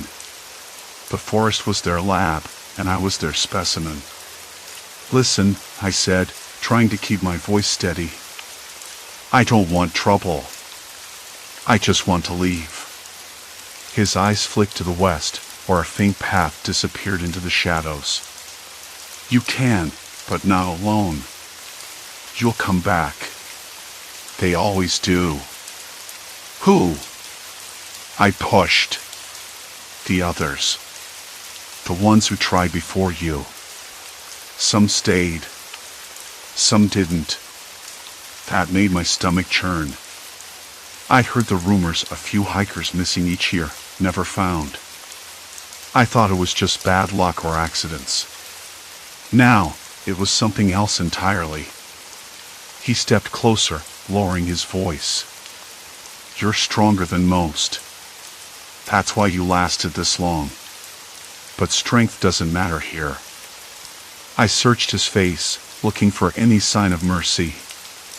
Instead, I found something colder, more calculating. What do you want from me? Information. Reactions. Limits. We need to understand how people break. The thought made my hands tremble. Not with fear, exactly, but a raw, aching frustration. I wasn't going to be a lab rat. Not without a fight. Let me go, I said quietly. Please. He didn't answer right away. Instead, he turned and gestured toward the clearing. Follow me. There's someone you should meet. I hesitated, then followed. Every step felt heavier, like I was sinking deeper into a nightmare I couldn't wake from. The clearing opened into a small compound, makeshift cabins, a few solar panels, and a chain-link fence that wrapped around it like a cage. Inside, I saw others. People like me, disheveled, wary, their eyes flicking toward me with a mix of hope and resignation. Some sat silently, staring at the ground. Others moved with nervous energy, pacing or fidgeting with anything they could find. A woman approached, her hair tangled and streaked with dirt. You made it, she said softly. Most don't. Her voice was rough but steady. How long have you been here? I asked. Too long. She looked away, biting her lip. They watch everything, control everything. The trails, the trees, even the weather patterns sometimes. It's all part of the experiment. A cold wind whispered through the camp, carrying the faint sound of distant engines, far away but unmistakable. The world outside still existed, but this place felt like a bubble, isolated and deliberate. I sank onto an upturned log, exhaustion crashing over me. My fingers dug into the rough bark as the reality sank in. I wasn't just lost in the mountains. I was caught in a web woven by people who saw me as data, not a person. The woman sat beside me. We've tried to leave. More than once. But the path's close behind us, or we find ourselves back here, with no memory of how. I swallowed hard. How do you live like this? She smiled bitterly. You don't. Not really. The sun vanished completely, and the camp lights flickered on, weak and yellow against the encroaching dark. I closed my eyes for a moment, trying to steady the chaos inside. This wasn't just a story about getting lost. It was a story about losing yourself. But I wasn't ready to stop fighting. Not now. The next days were a blur of whispered plans and stolen moments. The others shared what little they knew, patterns in the shifting trails, weak spots in the fence, times when the watcher's attention slipped. Each detail was a thread we clung to, fragile but vital. I learned to listen to the wind, the distant calls of animals, the subtle changes in the air. The landscape wasn't supernatural, it was engineered. Every signpost, every tree, every bend in the path was deliberate. One night, I lay awake, the rough canvas of the cabin scraping my cheek. The woman's words echoed in my mind. They want to see how far you'll go, what you'll endure. But I realized something else. They underestimated the human capacity to adapt, to resist. We weren't just subjects. We were survivors. The morning we moved was heavy with tension. The plan was simple, though executing it felt like threading a needle in a storm. I led the group, heart pounding so loudly I was sure it would give us away. We slipped through the fence where the wire was frayed, a small gap barely wide enough for one. The forest swallowed us, the familiar scent of pine oddly comforting now. The trails twisted, but we followed the markers we'd memorized, stepping carefully to avoid triggering any traps. The sun climbed higher, burning away the mist and revealing the true shape of the mountains, not a maze, but a cage. Hours passed. I kept my eyes on the horizon, scanning for signs of pursuit. The silence was oppressive, broken only by the crunch of leaves and the occasional whisper of a bird. Story 3, endless vans on mile markers, haunting highway apparitions. The highway was a ribbon of gray stretching out under a sky that held back its colors, just waiting to spill them all at once. It was late afternoon when I passed mile marker 72. I'd been on the road for 10 hours, and the sun was starting to dip, softening the landscape into a wash of golden shadow. That's when I saw it, a white van parked on the shoulder, just beyond the marker. Nothing unusual about a van, except it was empty. No driver, no movement inside. The engine off. I blinked hard, thinking I'd imagined it. The highway had a reputation for weird little things. Sometimes trucks would pull over for a rest or a quick fix. I'd seen my share of those. Still, this van caught me off guard. Fresh looking, too. Not abandoned in the usual sense. I noticed the back doors were slightly ajar, revealing stacks of cardboard boxes inside. I could make out the sharp scent of packing tape and the faint mustiness of damp paper. I caught my breath. Something about the way the boxes were stacked, neat, deliberate, made my skin prick. I kept driving, the hum of the engine filling the cab. The road stretched ahead, smooth and empty. No other cars in sight. Mile marker 73 came and went. Then 74, and there it was again. Another white van. Identical. Parked the same way, doors slightly open, boxes inside. No driver. No signs of recent movement. The afternoon light glinted off the clean metal. The same smell of tape and cardboard drifted faintly when I slowed down just enough to catch it. I rubbed my eyes. Maybe I was just tired. The highway was a lonely place, and my mind sometimes made things out of nothing. I didn't want to think about it too much. I pulled the rig back into gear and pressed on, my hands tightening on the steering wheel. The miles ticked by. At marker 75, there was no van. Relief, almost. But then, at 76, another one. Same model, same cargo. The pattern was too clear now to ignore. My pulse quickened. Who would leave these vehicles here? And why? I glanced in the rearview mirror, half expecting to see one of those vans trailing me, sliding along the shoulder like a shadow. Nothing. Just the endless stretch of asphalt and pale grass. I tried the CB radio. No chatter except the usual static and the distant crackle of a lone driver somewhere 100 miles off. Anyone out there? I called softly. No answer. Silence. Complete silence. The truck's cab smelled faintly of stale coffee and vinyl. I reached down and grabbed the thermos, taking a long sip. The hot bitterness grounded me, just a little.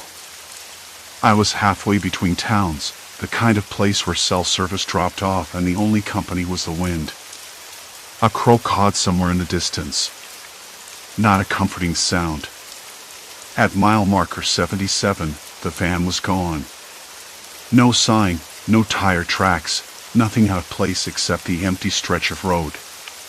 My pulse slowed, but a nagging knot stayed tight in my stomach. I thought about stopping, pulling over to get a better look. But something held me back. Maybe it was the isolation. Maybe I didn't want to know what I'd find. The road curved gently, and the sun dipped lower. Shadows grew longer, folding into the ditches and the scrubby grass. The temperature dropped. The cab's heater kicked on with a soft rasp. I adjusted the mirrors and scanned the horizon. The highway was empty except for me and those vans. I wasn't sure if that was a comfort or a warning. Just a coincidence, I muttered, trying to convince myself. I'd seen abandoned vehicles before, but never in a line like this. The radio crackled again, a faint voice breaking through the static. "Big Rig, this is Blue Ridge. You copy?" The voice was distant, strained. I grabbed the mic. "Blue Ridge, this is Freightliner 23. Go ahead. Keep your eyes open, 23. Reports of strange vehicles along the 70s. No drivers found. People advised to stay clear." My hand trembled just a little. Strange vehicles? You mean the vans? Affirmative. Same make, same cargo. No owners in sight. Dispatch recommends caution. I swallowed hard, the dry taste thick on my tongue. Understood. The radio went silent again. I looked ahead. The next mile marker was 78. If the pattern held, there'd be another van waiting. I slowed the truck, the tires crunching softly on the gravel shoulder. There it was. Parked just like the others, doors cracked open. The boxes inside looked fresh, untouched. I blinked. The quiet was almost too complete. No wind, no birds, not even the hum of insects. Just that van, waiting. I was about to pull closer when I noticed something odd. The boxes had labels, shipping tags printed hours ago from a distribution center I'd passed earlier in the day. The cargo was real. Fresh. Someone had packed these vans and left them here deliberately. I sat back and exhaled slowly. Why? For whom? The questions churned in my mind like a storm cloud. I checked my watch. I'd been driving nearly 12 hours. Fatigue was likely making me see patterns where none existed. Still, I couldn't shake the feeling. I wasn't alone on this highway. Something was out there, watching. Waiting. I reached for my phone, hoping for a signal. Nothing. Just the cold black glass staring back. The sun vanished behind a ridge, and the temperature dropped another few degrees. I turned on the cab lights, the warm glow cutting through the gathering dusk. Somewhere, a dog barked, a sharp, sudden sound that echoed across the empty fields. It made me jump. I laughed nervously. Get a grip, I told myself. It's just a dog. But deep down, I knew this was no ordinary run. Something wasn't right. I glanced again in the mirror. The empty road stretched behind me, but the feeling of being followed didn't fade. No engines. No headlights. Just the quiet and those vans. I settled back into the seat, my eyes flicking between the road and the next mile marker. The night was coming fast. The night had settled into a thick, almost suffocating quiet by the time I pulled up the highway and onto the gravel shoulder near the third abandoned van. The truck's engine idled low, a steady hum beneath the chorus of crickets and the occasional rustle of dry grass swaying in a breeze I could barely feel. The temperature had dropped enough that the cab's warmth felt like a small island against the chill crawling in through the cracked window. My hands were still trembling when I reached for the door handle. A dog barked again, sharper this time, not far off but hidden somewhere in the black beyond the trees. I swallowed hard. I know how that sounds, like I was losing it, but something about the sound didn't sit right. It wasn't random. It was deliberate, like a warning. I stepped out, the gravel crunching under my boots, and the smell of damp earth mixed with something faintly metallic, like rusting steel. The van sat exactly as I'd seen before, white, nondescript, windows dark and uninviting. The rear doors were shut tight. No lights. No movement. I circled the vehicle slowly, flashlight in hand, trying to catch any hint of life or recent activity. The beam caught a sticker on the rear bumper, a faded logo for some delivery company I didn't recognize, the edges peeling like dry skin. I crouched, shining the light under the van, and saw fresh tire tracks pressed into the gravel, still crisp and distinct. Whoever left this van hadn't been here long. My breath formed little clouds in the cold night air. I shivered, rubbing my arms, trying to shake the sense of dread creeping up my spine. There was a sound then, a faint thud from inside the van. My heart jumped. I froze. "Hello?" I called, voice low but steady. No answer. The thud came again, rhythmic, deliberate, like something or someone moving within. The cargo doors wouldn't budge when I tugged, locked tight. But that sound, it wasn't mechanical. I stepped back, suddenly aware of how exposed I was. The highway was a sliver of black ribbon behind me, the only light the dim glow of distant mile markers. The dog barked once more, closer now, a warning perhaps, or just a restless animal. I climbed back into the truck, locking the door behind me with a quick click. The warmth of the cab was a relief, but the tight space felt like a trap. I stared out the windshield, eyes searching the dark horizon, but the road was empty, no headlights, no sign of movement, no other vehicles. I reached for my phone again. Still nothing. Not even a flicker of signal. The screen was as dead as the road around me. I pulled up the logbook and flipped it open, the pages rustling softly. I'd been driving for nearly 12 hours straight. Fatigue was probably messing with my head, but I couldn't shake the feeling that those vans were more than just abandoned vehicles. There was a pattern here. A message. Something hidden. The next mile marker was only a few clicks ahead. I debated pushing on or waiting for daylight. But sleep wasn't an option. Not with this gnawing suspicion clawing at my mind. I started the truck and eased back onto the highway, headlights slicing through the darkness.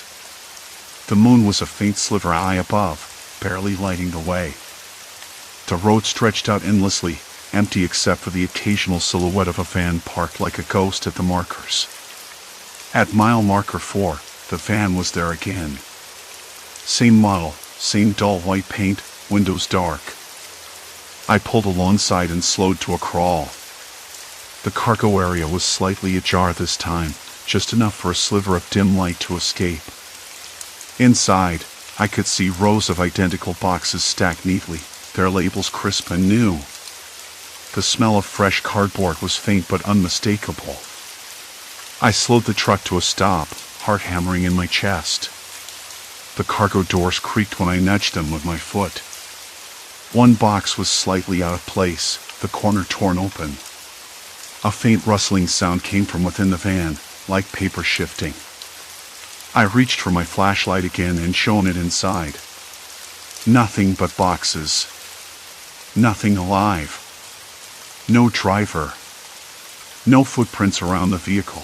No signs anyone had been there recently. I leaned closer, breathing in the scent of cardboard and something else, a faint chemical tang, like cleaning fluid or maybe new plastic. The smell was sharp against the night air. Suddenly, a cold breeze swept past, rattling the van's doors. The sound echoed down the empty highway like a warning. I sat back behind the wheel, hands tightening on the steering wheel. The quiet swallowed me whole. I glanced in the rearview mirror, half expecting to see headlights or shadows, but the road was empty. I fumbled for the CB radio, hoping for some sound, some sign of life. Static filled the cab, a low crackle that faded into silence. No chatter. No crackling voices calling out. Just the hum of the engine and the occasional distant howl of wind. I tried the radio again, modulating the frequency. Sometimes, long-haul trucks like mine picked up stray signals from other drivers, even on the quietest routes. Tonight, nothing. A sudden thought struck me. What if the drivers of those vans weren't missing? What if they were watching, hidden somewhere just off the road?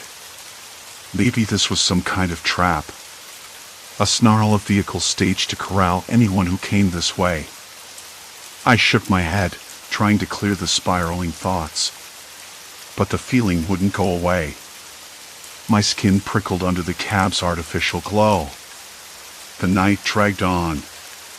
I kept driving, mile marker after mile marker, each van identical to the last. Each with fresh cargo inside. Each empty of any sign of its driver. The road felt like a loop, stretching into infinity with no end and no escape. Somewhere behind me, a faint light flickered, quick, like a signal. Or a warning. I glanced in the mirror again. That time, I thought I saw movement, a shadow slipping behind the trees. I blinked hard, and it was gone. I talked to myself to stave off the creeping panic. It's just a trick of the light, I muttered. You're tired. You're imagining things. But the unease gnawed deeper. The thought of being watched, of being hunted, pressed down on me like the heavy night air.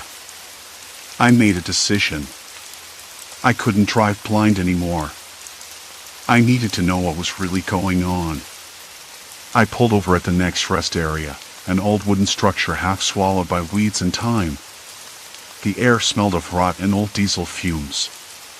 The place was deserted except for a flickering fluorescent light buzzing weakly above the boarded-up bathrooms. I grabbed my flashlight and stepped out into the cold. The silence was thick. I could hear my own breathing, ragged in the quiet. Footsteps echoed somewhere behind me. I spun around, shining the dim light that cast long, dancing shadows, but there was nothing, just empty asphalt and shadows stretching like claws. I walked toward the edge of the lot, where the trees pressed close to the pavement. The branches rustled softly, as if whispering secrets just beyond hearing. Then I heard it again, footsteps, deliberate and slow, coming closer. The thought chilled me to the bone. I froze, every muscle coiling tight. The beam of my flashlight sliced through the dark, but found nothing. No shapes. No faces. The footsteps stopped. Silence. Complete silence. My breath caught in my throat. I turned back toward the truck, faster now, heart thundering. I had to get out of here. Away from this place. Away from whatever was lurking in the shadows. But as I climbed into the cab and slammed the door shut, the engine wouldn't start. The dashboard lights flickered weakly and died. That's when the phone buzzed, finally. A single text. No number. Just one word. Stop. My hands trembled as I stared at the screen. The night wasn't over. And whatever was out here wasn't done with me yet. The footsteps stopped. Just like that. The echo faded into the stillness of the night, swallowed up by the rustling weeds and the distant hum of a lone cicada. I stood frozen, my breath caught somewhere between relief and dread. The flashlight's beam jittered in my hand, casting long, twitchy shadows against the peeling wooden boards of the rest area shack. I couldn't tell if the quiet was a reprieve or a warning. I swallowed hard, tasting the metallic tang of adrenaline. My fingers trembled while tightening around the flashlight's handle. The rotten diesel fumes hummed thick in the air, almost viscous, and the faint buzz overhead felt like a heartbeat, slow and uneven. Somewhere in the distance, a dog barked, not once, but a series of short, sharp yaps that cut through the silence like a warning siren. I told myself to move, to keep going. But the thought of what might be out there, just beyond the reach of the light, made my skin crawl.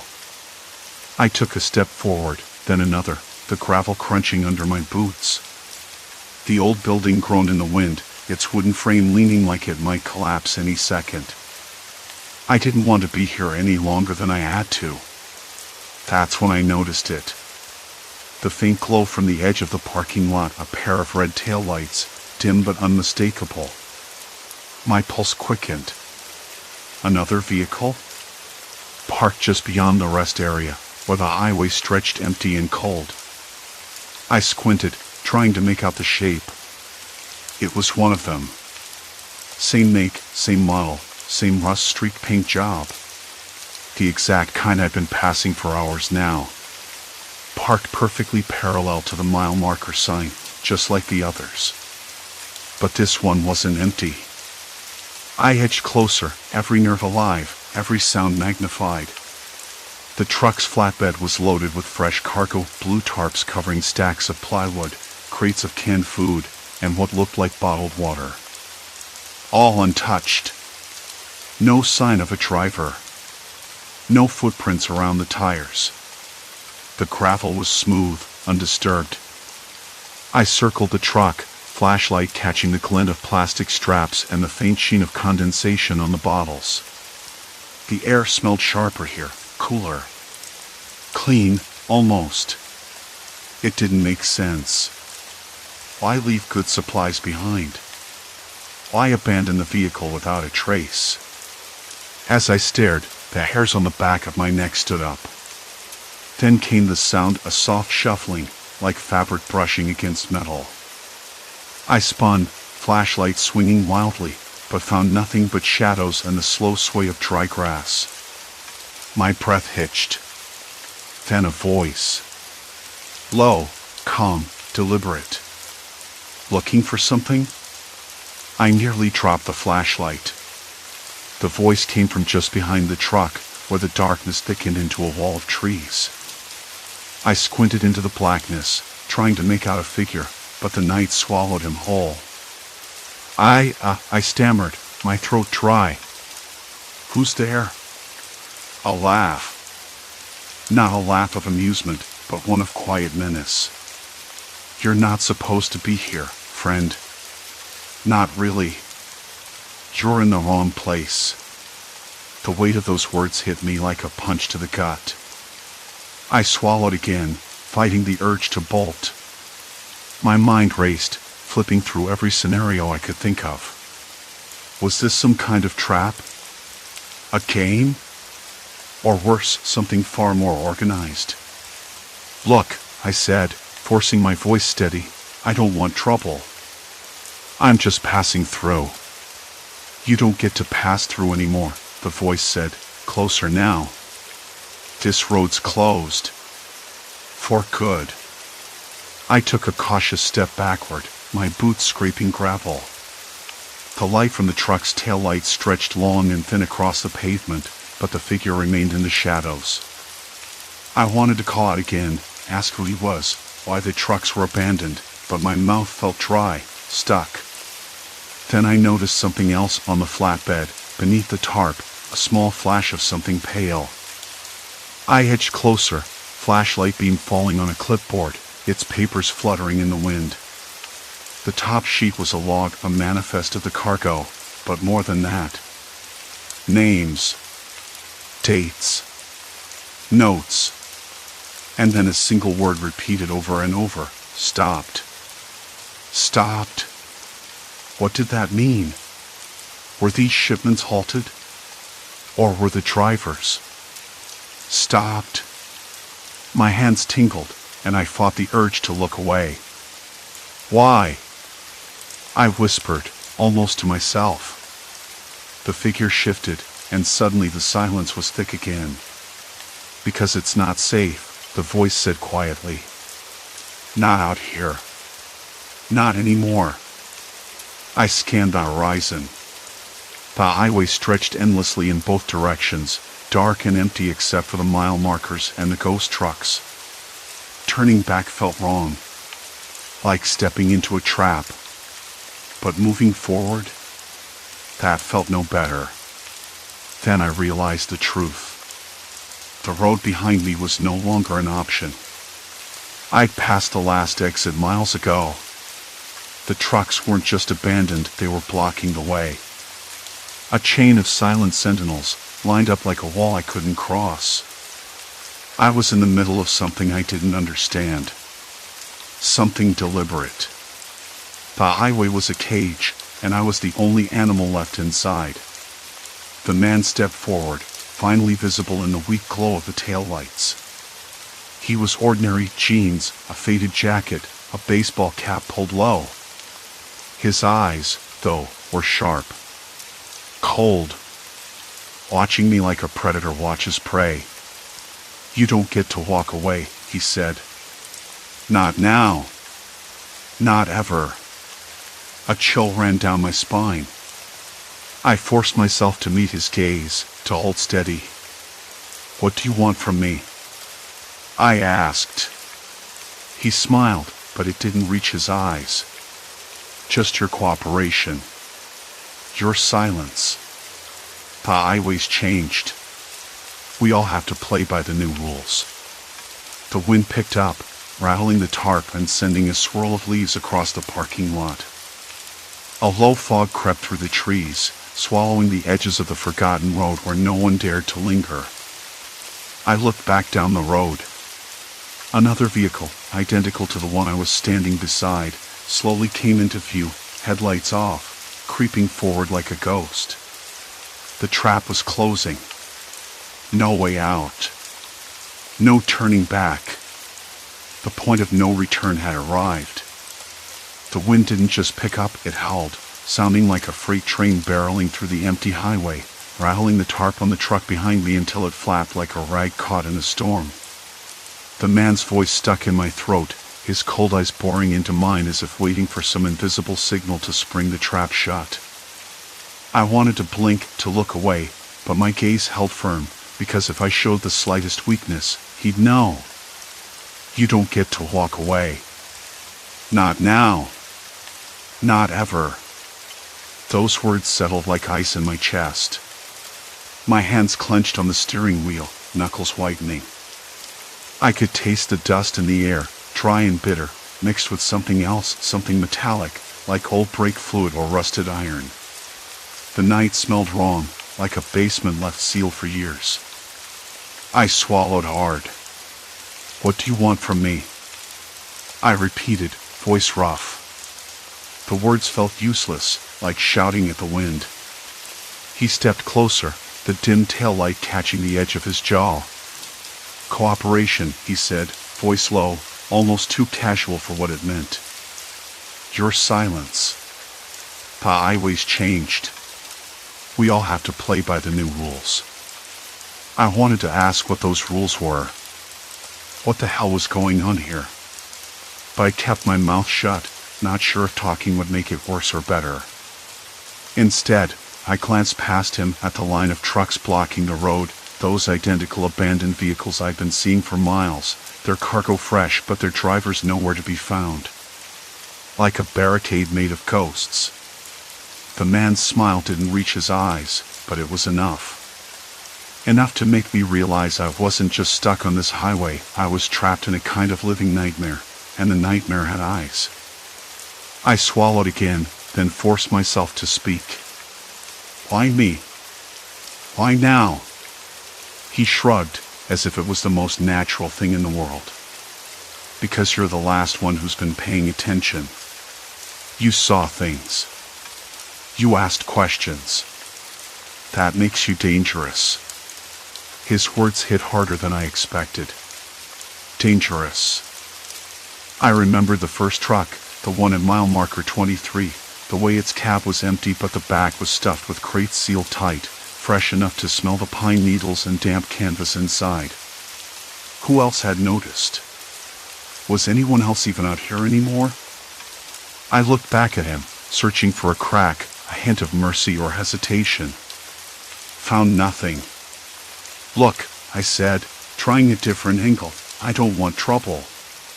Just let me pass. I'm not part of whatever this is. He laughed then, low and humorless. You think it's that simple? You think you're just passing through? This road isn't a road anymore. It's a perimeter. A cage. And you're inside. The wind pushed against us, carrying the scent of burnt rubber and something else, sweat, maybe, or fear. I could hear a dog barking off in the distance, sharp and angry, but no other voices. Nothing else alive except us and the trucks. I tried the door handle. Locked. Of course. The man watched me, like I was a child testing limits. Why don't you just leave? I asked, voice tighter now. You don't have to do this. He shook his head. It's not about me. It's about control. About keeping the flow steady. You've seen the trucks, right? They're carrying shipments that can't be stopped. No interruptions. No loose ends. Something in his tone made my stomach knot. Shipments. What kind? I thought about the crates, the way they were packed with care, the absence of any paperwork or personal items. No drivers. No manifests. Just silent vehicles waiting like sentries in the dark. I glanced back at the highway. Beyond the blockade, the road stretched out into nothing but blackness, the yellow lines disappearing into the void. The radio crackled faintly, static and broken signals, but no clear voices. No calls for help. I swallowed again, throat dry. Maybe I can help, I offered, trying to sound reasonable. If you tell me what you want, maybe I can make this easier. He tilted his head, eyes narrowing. You already made it harder by sticking your nose in. But maybe there's a way. Maybe you can prove you're useful. The words hung in the air between us. I wanted to ask how, but the sound of crunching gravel made me turn sharply. From the shadows near the line of trucks, figures emerged, 3 of them, slow and deliberate, moving with purpose. Jeans, jackets, baseball caps pulled low like the first man. Their faces were shadows, unreadable. My heart hammered against my ribs, the noise deafening in the quiet night. I stepped back toward my cab, hands raised slightly. No sudden moves. The man nodded toward the newcomers. Time to show us what you're made of. I swallowed hard, the taste of dust and fear filling my mouth. The trucks didn't seem random anymore. They were checkpoints, traps, markers along a deadly path. And I was the bait. One of the men stopped a few feet from me, voice rough. You know why we do this, right? Why the highway has to stay closed? I shook my head, voice barely a whisper. No. He smiled, slow and cruel. Because the world out there, it's broken, corrupt, and sometimes, to keep things from falling apart, you have to contain the chaos. I wanted to ask what kind of chaos. The missing drivers? The cargo? The silence? But the words caught in my throat. Instead, I looked at the first man again, the one who'd spoken first. If I play along, if I cooperate, what happens to me? He smiled then, the first real smile, cold but clear. You get to keep moving. For now. The wind shifted suddenly, colder, sharper. Leaves scraped against the metal sides of the trucks like fingernails on a chalkboard. The distant barking stopped. Silence. Complete silence. And then, as if on cue, the convoy of abandoned trucks ahead flickered to life, their taillights blinking in unison, red eyes glowing in the darkness, signaling the start of some grim procession I was now a part of. I realized I wasn't just trapped, I was the new cargo, the new prisoner in a highway that didn't let go. The man stepped back, his shadow melding with the others. Ready? Let's move. The highway waits for no one. I hesitated, breath caught in my chest. The road behind me was blocked, the road ahead was a line of silent threats. There was no turning back. I gripped the wheel. The engine rumbled, low and steady, but my hands trembled. The night swallowed us whole. The sky was a bruised purple when I finally saw the last abandoned truck up ahead, sitting like some forgotten monument to whatever had gone wrong on this stretch of highway. I'd been driving for hours, each mile marker revealing yet another ghostly rig parked at the side of the road, its cab empty but the cargo fresh, boxes of produce, crates of tools, even a few cases of bottled water. All untouched. No drivers, no footprints in the dirt, no clues. By the time I reached mile marker 97, I was running on a cocktail of exhaustion and dread. The road behind me stretched empty and silent, but I couldn't shake the feeling that I was being watched. Maybe it was just the isolation, the way the desert wind howled through the dry scrub like a warning. Or maybe it was something else, something deliberately orchestrated. I pulled over slowly, the gravel crunching beneath my tires.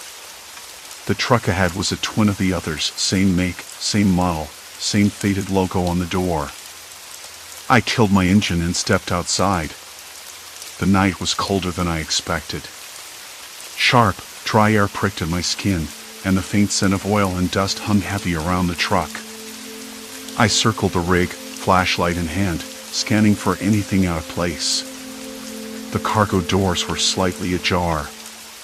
Inside, fresh vegetables sat stacked neatly on pallets, their colors vivid even under the dim beam. I leaned in, the smell of dirt and green stems filling my nose.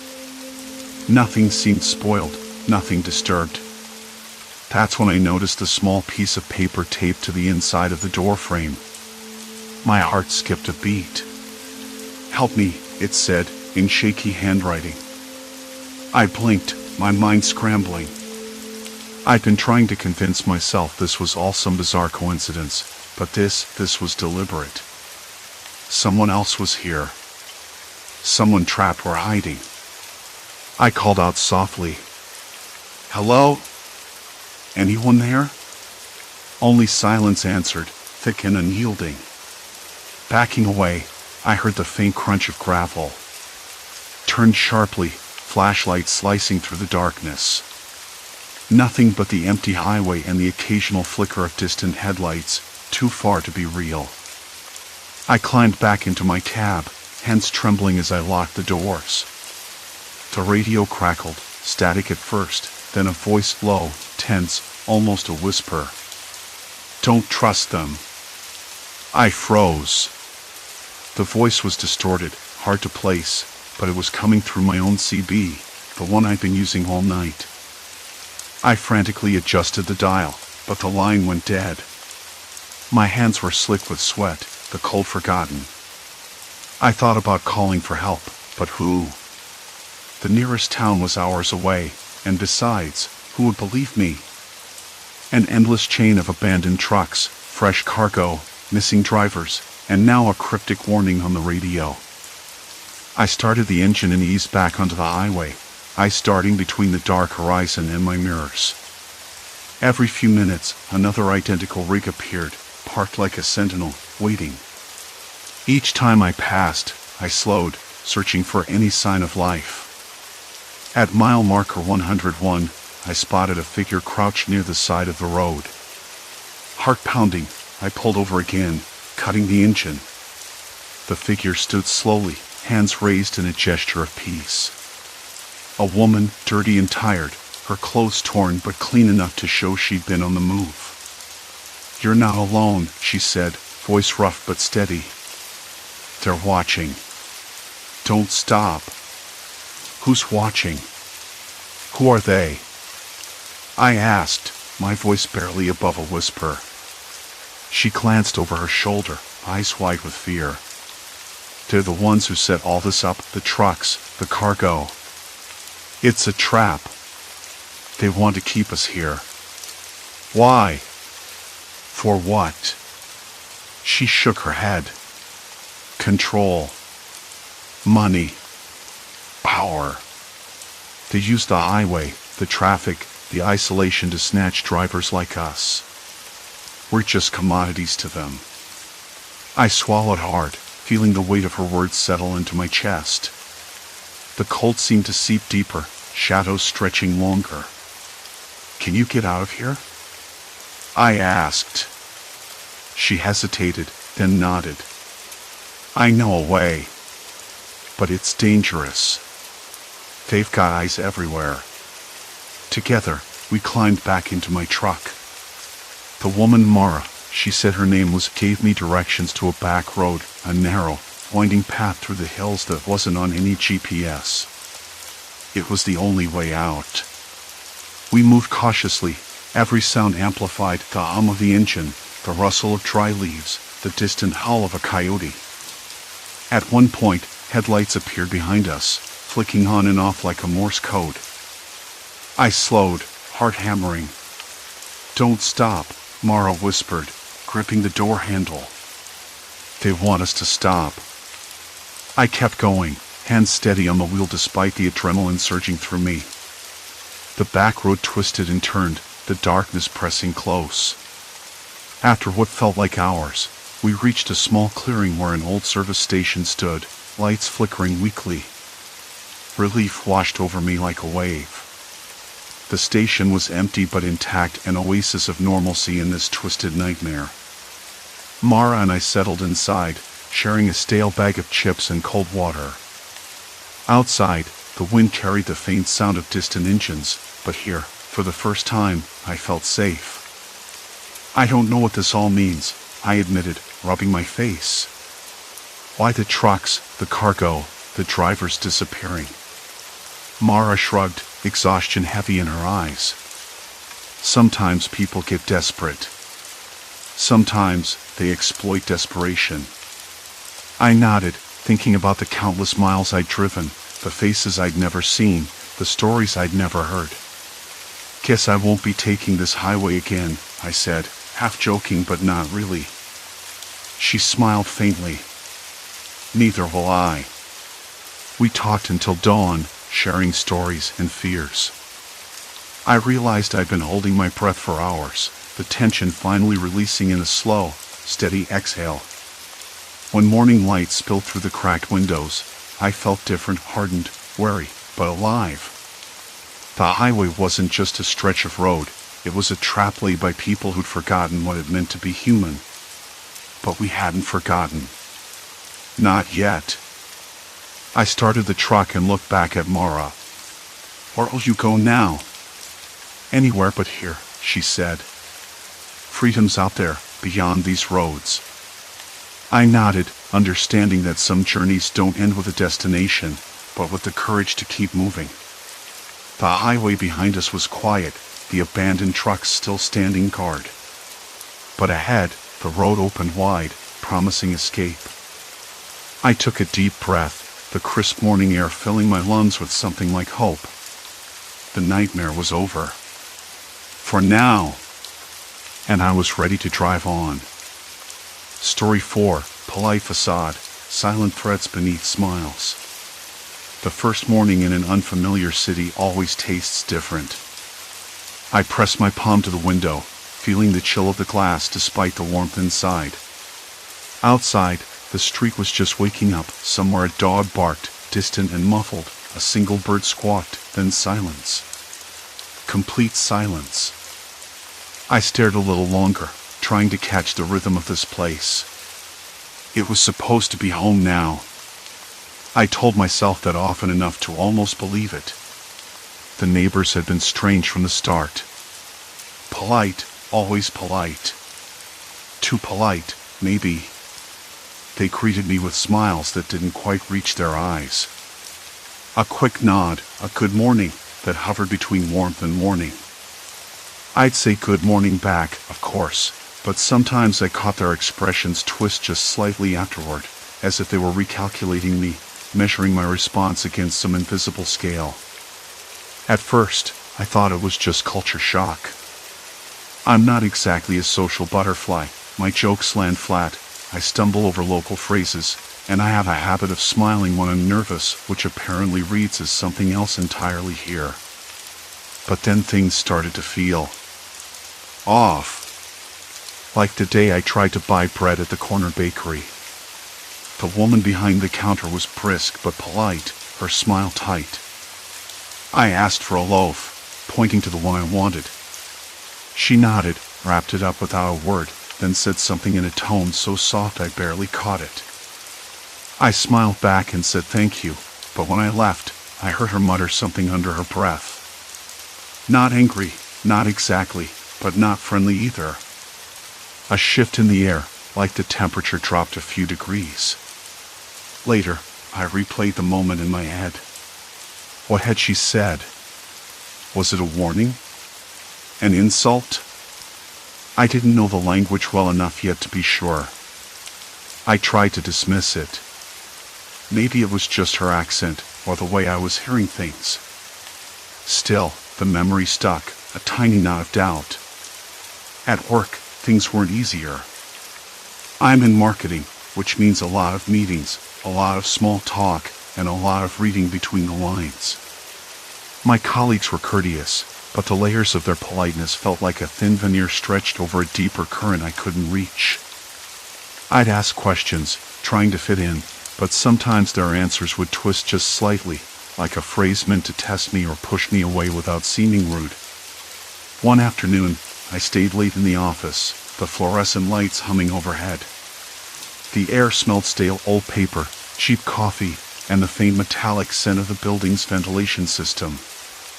I was rereading an email from my manager, trying to decode the phrase "we appreciate your enthusiasm" that had appeared again and again in his messages. It sounded harmless. Polite, even. But something in the way he said it felt like an item sheathed in silk. I rubbed my eyes, leaning back in the chair, when a soft knock came at the door. It was Marta, one of the team leads.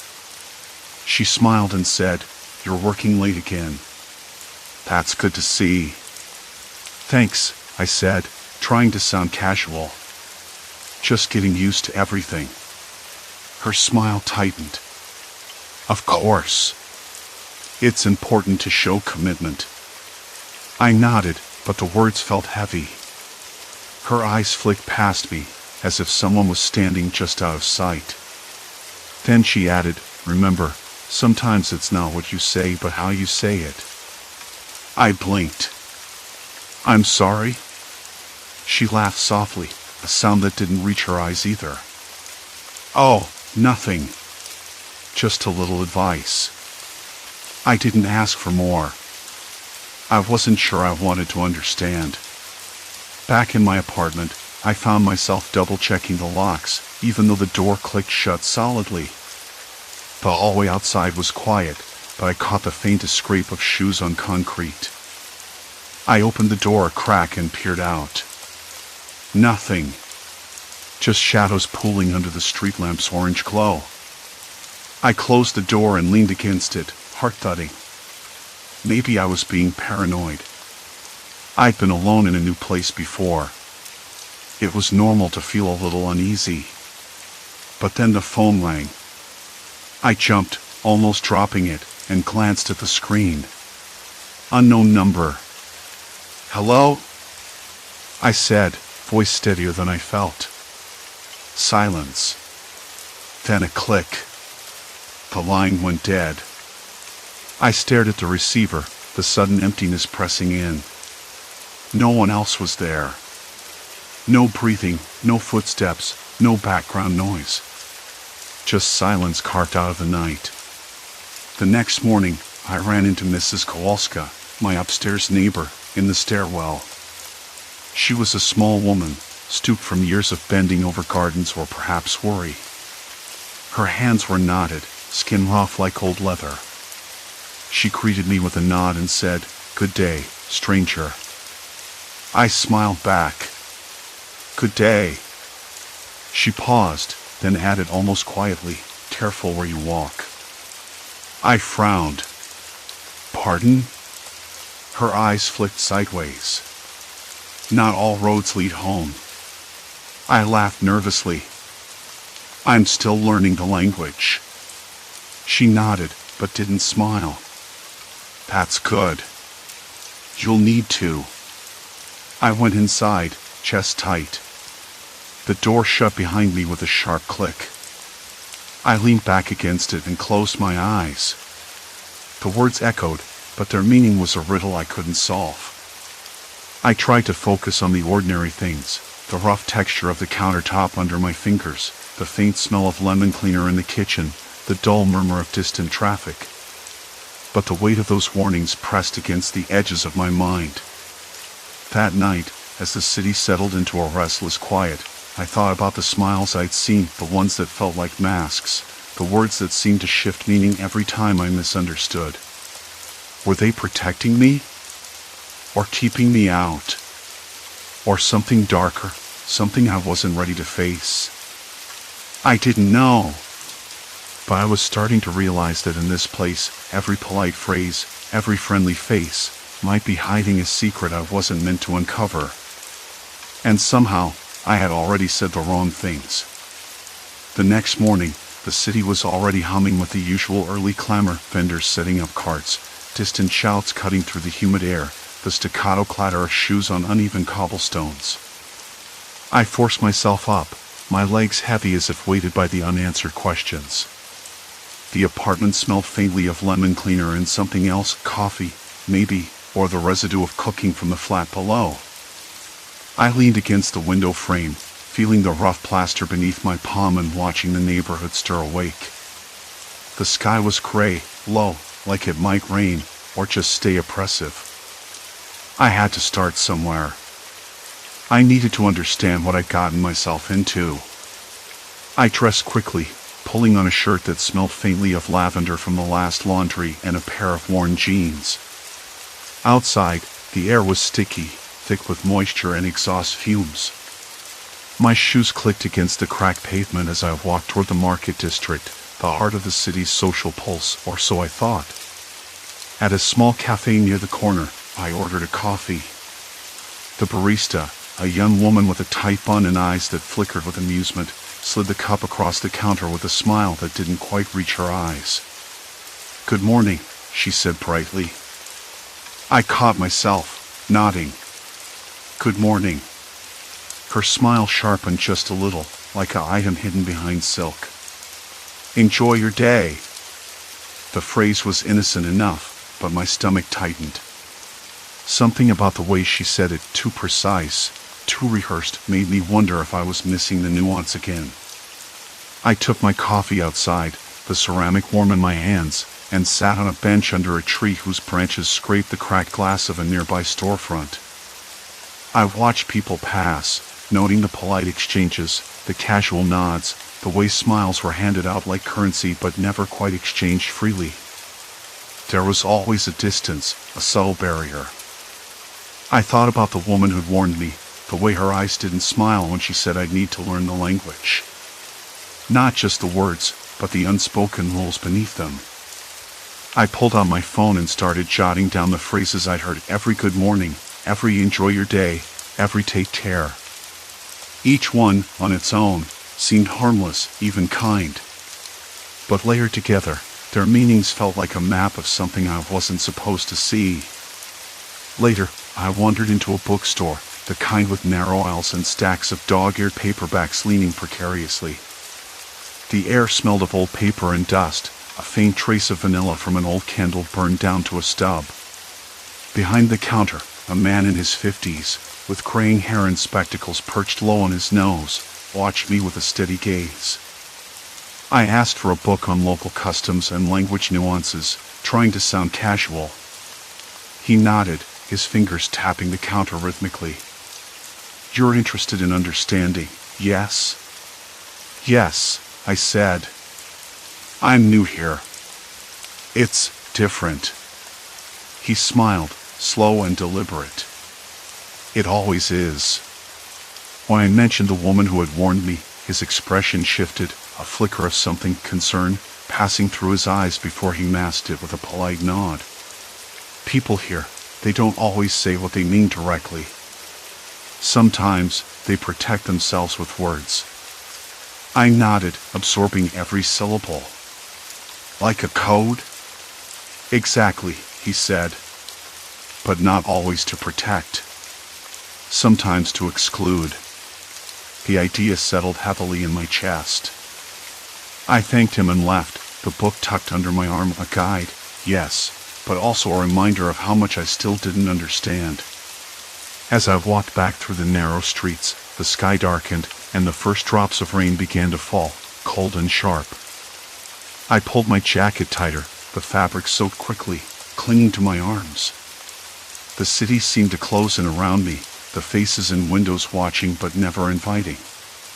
Back in my apartment, I sat by the window, the rain streaking the glass like tears. I flipped through the book, highlighting passages, scribbling notes. Each example of polite phrases came with a cautionary tale, misinterpretation, social exile, sometimes worse. I thought about my own mistakes so far, the times I'd answered a greeting incorrectly, the wrong phrase at the market, the awkward silence that followed. Had I been laughed at behind my back? Or worse, had I been marked? A knock at the door startled me. I wasn't expecting anyone. My hands trembled slightly as I approached, the rain tapping a steady rhythm on the roof above. I peered through the peephole. No one. Just an empty hallway, slick with rain and shadow. I opened the door a crack. A folded piece of paper lay on the floor, damp at one corner. I picked it up, the paper rough and cold between my fingers. The writing was neat, precise, just 3 words. "Be more careful." No signature. I swallowed. The polite facade was cracking. The smiles, the phrases, they weren't just social niceties. They were warnings. Instructions. Threats. Suddenly, the city felt less like a place to find a new life and more like a trap I'd stepped into blindfolded. I folded the note carefully and slipped it into my pocket. Outside, the rain softened to a drizzle, but the weight in my chest didn't lift. I glanced out the window again, watching the street lamps flicker unevenly, the shadows growing longer. I wasn't sure who to trust anymore, or if trusting was even an option. The door clicked shut behind me. Silence. Complete silence. And then, a quiet voice in my head whispered, "You've already said the wrong things." The note burned a hole in my pocket as I stood in the dark hallway, rain still tapping softly against the window pane. I leaned against the cool door frame, the wood rough against my back, and tried to make sense of everything. The smiles, the phrases, the way people nodded just a little too long were said exactly what they meant to say, but never what they wanted to say. I thought it was just awkward cultural differences. Now it felt like a language I'd only been allowed to overhear, never truly learn. I stepped outside, the night air cold and sharp. The street was nearly empty, the usual hum of the city reduced to distant footsteps and the occasional hiss of a car passing by. Street lamps flickered in uneven pulses, casting long fingers of shadow over the wet pavement, and I shivered despite my jacket. I knew I couldn't stay here tonight. Not after the note. The idea of leaving crossed my mind again, the desperate urge to pack a bag and disappear into the air, cold and heavy with silence-poor crowds. But then I remembered the way my landlord's smile had tightened yesterday, the subtle flicker in the eyes of the cafe barista when I'd asked about local festivals, the way my colleagues always glanced away just as I entered the room. I wasn't welcome here. Not really. And worse, if someone wanted me to be careful, if my words were already causing waves I didn't understand, then running away wouldn't erase what I'd done. I was already tangled in something I couldn't untangle. The polite phrases, the small talk, the constant nodding, they weren't just social customs. They were boundaries. And I'd crossed them. I pulled my collar up against the drizzle and started walking, the damp pavement slick beneath my feet. My hands trembled slightly, not from cold, but from a mix of adrenaline and fear. I had to find out more. If I could understand the rules, maybe I could navigate this maze. Maybe I could find a way back to normal. But where? The cafe was still open, its warm glow spilling onto the street like a beacon. I hesitated at the door, the bell tinkling as I stepped inside. The barista looked up, her smile polite but distant, like a mask firmly in place. She didn't ask how I was, didn't comment on the rain. Just nodded toward the counter. I ordered a tea, something to warm my nerves. As I waited, I scanned the room, small tables, a few late-night patrons absorbed in their phones, the faint aroma of burnt sugar from the pastry display. Nothing out of place. Yet, the atmosphere felt thick, like the air before a storm. "Do you have a moment?" I asked the barista quietly, leaning closer so only she could hear. She blinked, the smile faltering for a heartbeat before settling back into place. "For you," she said, voice light but with an edge I couldn't place. I swallowed, feeling exposed. I found this." I pulled the folded note from my pocket and unfolded it carefully on the counter. It was under my door. She glanced down, her eyes flickering with something unreadable. "Be more careful," she repeated softly, almost a whisper. "Do you know what it means?" I asked. Her smile didn't reach her eyes. "It means you're noticed. Not everyone is." My throat tightened. Noticed? By who? She shrugged, almost imperceptibly. People who don't like being watched. Who don't like outsiders asking questions. I nodded, heart drumming. Questions about what? Her gaze shifted toward the window, watching the rain trail down the glass in blurred streaks. "About the way things really are here," she said quietly. "The way we all pretend they aren't." I felt a chill run down my spine. "What do you mean?" "You've already said the wrong things," she said, voice low. "And now, you're part of it." "Part of what?" I whispered, the weight of those words pressing down on me. She leaned in closer, lowering her voice even more. "There's no walking away now. The city doesn't let go of those who see beneath the surface. You have to decide, play along, or disappear." A cold knot tightened in my stomach. Disappear. The word echoed in my mind, a threat disguised as a choice. I glanced around the cafe, suddenly aware of the quiet conversations, the watching eyes behind polite smiles. I was exposed, vulnerable. "But if I stay," I said, voice barely steady, "what happens?" She smiled then, but it was a different smile, sharp, knowing. "You learn the language. And you learn the silence." I left the cafe with a hollow feeling. The rain had stopped, but the streets seemed darker, heavier. The city had shifted under my feet, and I was no longer a visitor. I had crossed a line. Back in my apartment, I sat by the window, the note still in my hand. I traced the letters, the ink smudged slightly from the damp. "Be more careful." They weren't just words. They were a promise. A warning. A cage. I tried to think of a way out, a plan to undo whatever I'd set in motion. But every path seemed blocked, every door locked. The phone rang suddenly, sharp and unexpected, making me jump. I stared at it, breath caught in my throat. No caller ID. I didn't want to answer, but I did. Hello? My voice sounded small. Good evening, a calm voice said on the other end. We're watching. I dropped the phone, heart hammering so fiercely I thought it might burst. The line went dead. Silence filled the room. Complete silence. I knew then that the city's polite phrases weren't just warnings anymore, they were chains. And I was already shackled. There was no turning back. The phone lay on the cracked linoleum, its silence louder than any ringing. I didn't move for what felt like hours. The night pressed in, all shrinking, shadows growing teeth. Somewhere far off, a dog barked, a ragged, lonely sound that cut through the silence and left me raw. I wanted to scream, to run, to disappear. But there was nowhere to go. Eventually, I forced myself up, legs wobbling beneath me.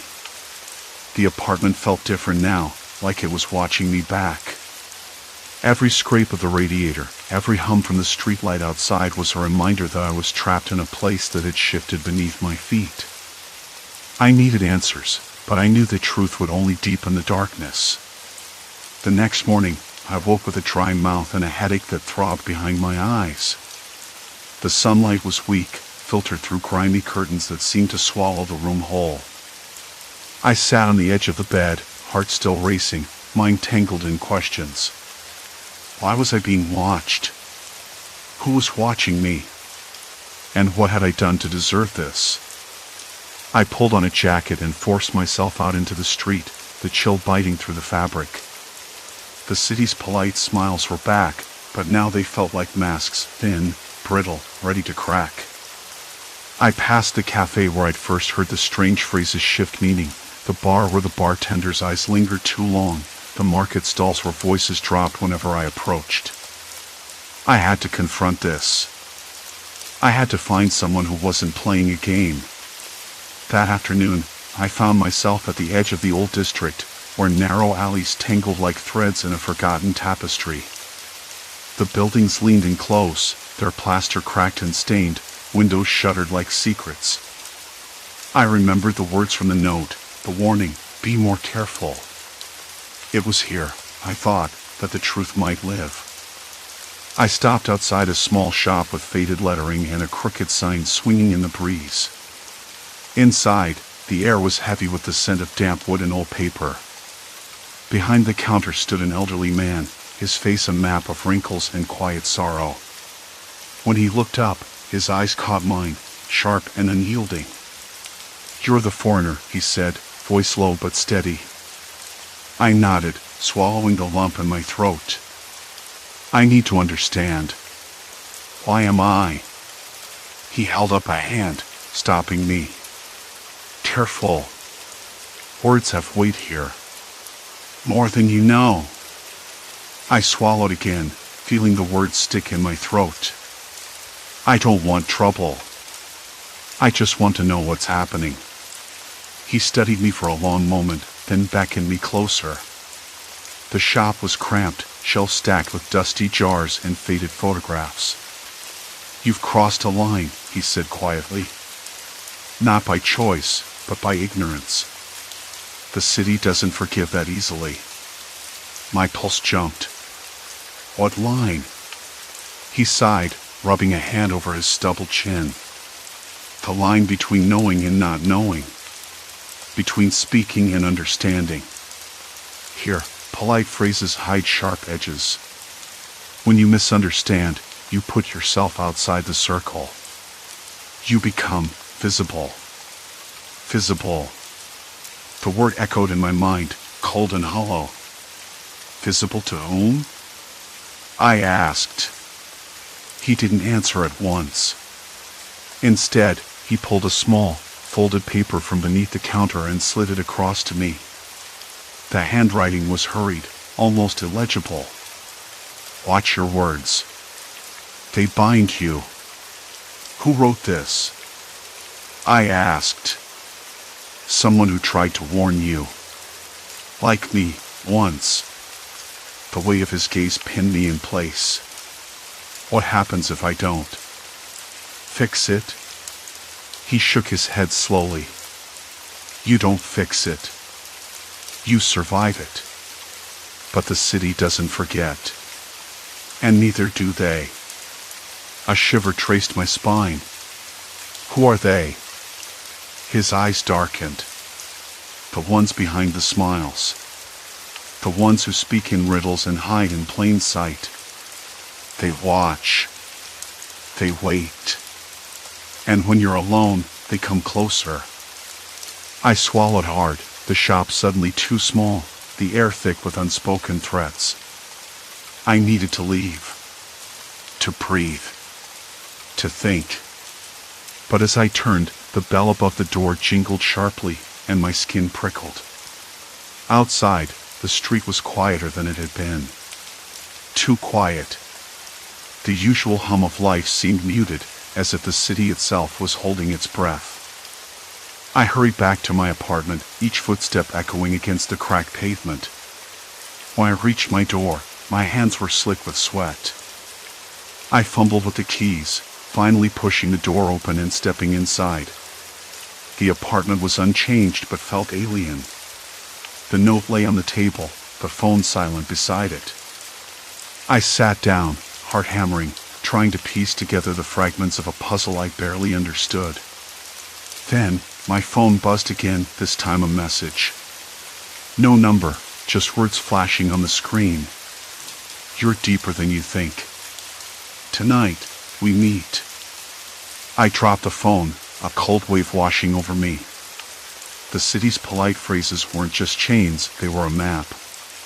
And I was being led, step by step, deeper into darkness. I didn't know who we were. I didn't know what awaited me. But I knew I couldn't walk away. Not now. Outside, the streetlights flickered, shadows folding into shadows, waiting. I swallowed hard, heart pounding like a drumbeat in the silent night. Every instinct screamed to run, but curiosity rooted me in place. This was no longer just a message, it was a summons. I sat there for what felt like hours, the note on the table blurred beneath the soft yellow light of the kitchen lamp.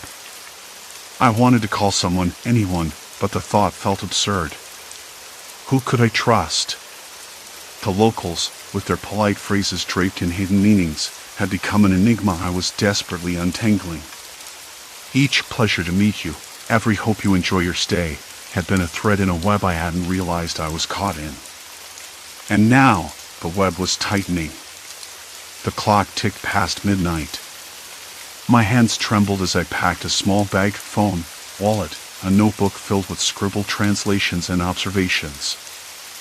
I hesitated at the door, listening to the silence outside, which had thickened into something almost physical. The scent of damp concrete and distant rain hung in the air. No footsteps. No voices. Just the low hum of the city's undercurrent. I stepped out into the night, pulling my jacket tighter around me. The streets were deserted, the usual hum of life replaced by an unsettling stillness. I moved toward the meeting place indicated in the note, a small cafe on the edge of the old quarter, a place I'd passed countless times but never entered. Inside, the cafe smelled of stale coffee and something metallic beneath it. The lights were dim, and a single figure sat in the far corner, back to the door. My footsteps echoed against the wooden floor as I approached. The figure didn't turn, but I could feel the weight of their gaze. "Thank you for coming." The voice was low, measured, almost rehearsed. "You're asking the right questions." I swallowed hard. "Who are you?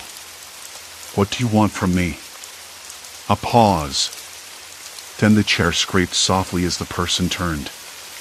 Age-worn face, eyes sharp and tired. You've seen the masks. The smiles that don't reach the eyes. The phrases that shift like shadows. This city isn't what you thought, it's a stage. And you've been cast in a role you didn't audition for. I nodded slowly, trying to absorb the meaning. But why me? Why now? Because you stumbled on the fault lines. Every word you said, every misunderstanding, it wasn't just awkwardness. It was a signal. You've been marked as an outsider, yes, but also as someone who can see through the facade. The figure's voice dropped to a whisper. That's dangerous. I felt a chill crawl up my spine. Dangerous how? The polite smiles hide more than indifference. They hide control, fear, and sometimes revenge. You've upset the balance. Some want to keep you isolated, invisible. Others want to use you. Both are a threat. The weight of the truth pressed down on me. I thought of every conversation, every misplaced phrase, every polite nod that had felt wrong. I'd been navigating a minefield, blindfolded. What happens now? I asked. You decide. The figure stood, their movement deliberate. You can leave, pretend none of this happened. Or you can take the next step, understand the rules, and find your place. But know this, the city doesn't forgive mistakes easily. I looked around the cafe, the peeling wallpaper, the cracked window pane, the faint smell of old cigarettes lingering in the air. It was just a place, but now it felt like a threshold. I took a breath. I want to understand. A faint smile tugged at the corners of the figure's mouth. Good. Then listen carefully. The next hours passed in fragmented conversations, cryptic warnings, and reluctant confessions. I learned about the unspoken agreements that govern daily life, the subtle cues that kept people in line, the invisible fences built by carefully chosen words.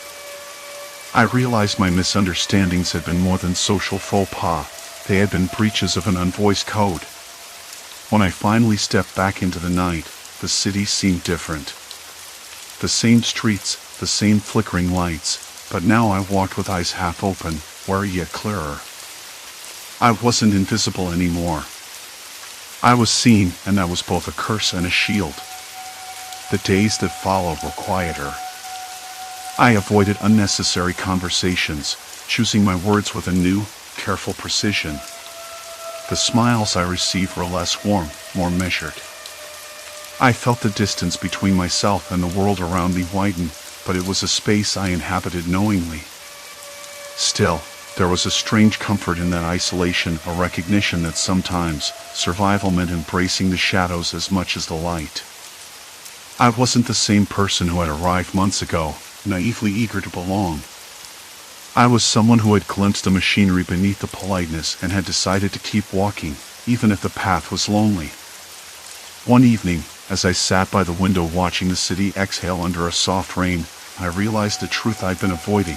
The danger wasn't just out there, lurking behind smiles. It was in the silence I'd accepted, in the spaces between words, in the unspoken rules I'd learned to navigate. The city's polite phrases were not chains, they were keys. And I held one now. But with that key came a price. A subtle, persistent unease that settled in the pit of my stomach, a reminder that every word spoken, every phrase uttered, could be a step toward connection or a step into deeper shadows. I thought about the message on my phone, the one that had pulled me into this night. You're deeper than you think. I wasn't sure if that was a warning or an invitation. Maybe it was both. I closed my eyes and let the rain wash over the glass. The city whispered beneath the storm, polite and inscrutable, waiting for the next move. And for the first time, I felt ready to play. Story 5, Frozen in Time, Vanishing in a Glitched Town. The town didn't make much sense anymore. I was halfway through my usual 2-mile jog, the one I'd started 3 months ago to clear my head after too many late shifts at the diner. The sky was a dull gray, the kind that presses against your skin like damp wool. My shoes slapped the cracked pavement, each step kicking up the faint scent of wet leaves and something else, something metallic, sharp, I paused, breathing in, trying to place it. The air tasted cold and strange, like the moment before rain but without any clouds to promise it. The blue sedan sat there, engine off, windows rolled up, but it wasn't the car that caught my eye. It was the way it was positioned dead center on the curb, not quite parked, not quite abandoned. Like it had been dropped there, paused mid-motion. I blinked, looked away, then back. The tires hadn't moved. Not once. People around town were starting to notice weird things like that. Cars glitching in and out of place. Neighbors vanishing without a trace right after answering certain phone calls. I'd laughed it off at first. Small town paranoia, I told myself. But the unease had grown like a stain, spreading under the surface, darker each day. I jogged on, but the image stuck with me. I passed Mr. Cole's hardware store, where the neon sign buzzed and buzzed, flickering erratically. Inside, the aisles looked normal enough. I saw him, Mr. Cole, leaning over the counter, fixing something. He glanced up and gave me a nod, but his eyes seemed heavy, as if he was holding back a secret. Maybe he was just tired. That was easier to believe. By the time I reached the corner near the post office, I heard the first odd sound of the day, a phone ringing, sharp and insistent, from inside an alleyway I never thought much about. I stopped. The alley was narrow, squeezed between a bakery and an empty storefront plastered with peeling posters. The ringing came again, then stopped. I waited. Nothing. I should have turned away, but I didn't. I stepped in, the rough concrete walls close enough to feel clammy on my skin. I glanced down and saw a cracked cell phone lying on the ground, screen shattered but still lighting up with incoming calls. No owner in sight. That was the moment the hairs on my neck stood up. I bent down and picked it up. The screen flashed a notification, call from unknown. I stared at it, thumb hovering over the decline button, but curiosity won. I answered. Nothing. Silence. Then a faint click, like someone on the other end had hung up. My fingers trembled slightly as I ended the call. I pocketed the phone, telling myself I'd just stumbled on some kid's lost device. No big deal. But the strangest part came the next day. Mrs. Larkin wasn't home. Not even a note on her door. Just empty silence, the blue sedan still parked where it had been before. The mail piled up in a neat stack on her porch. I asked around. No one had seen her leave. No one knew when she'd last answered her phone. A few neighbors said they'd heard a strange call too, right before she disappeared. But no one wanted to say more. That night, I lay in bed, the phone buzzing softly beside me. Notifications from my own screen, messages I didn't remember sending, calls I hadn't made. My room smelled faintly of old paper and something else, something unplaceable and wrong. The shadows behind the curtains seemed too still, as if waiting. I knew I was being watched. Not the usual neighborhood watch or nosy eyes from across the street. This was different. It was precise, like a camera trained on me, zoomed in close, tracking every breath, every move. And the more I tried to ignore it, the tighter the pattern became. Like a web spun invisible but strong enough to trap whatever it caught. I wasn't sure who was weaving it, or why. But I knew I had to find out before I became just another missing piece. Outside, a dog barked somewhere far off.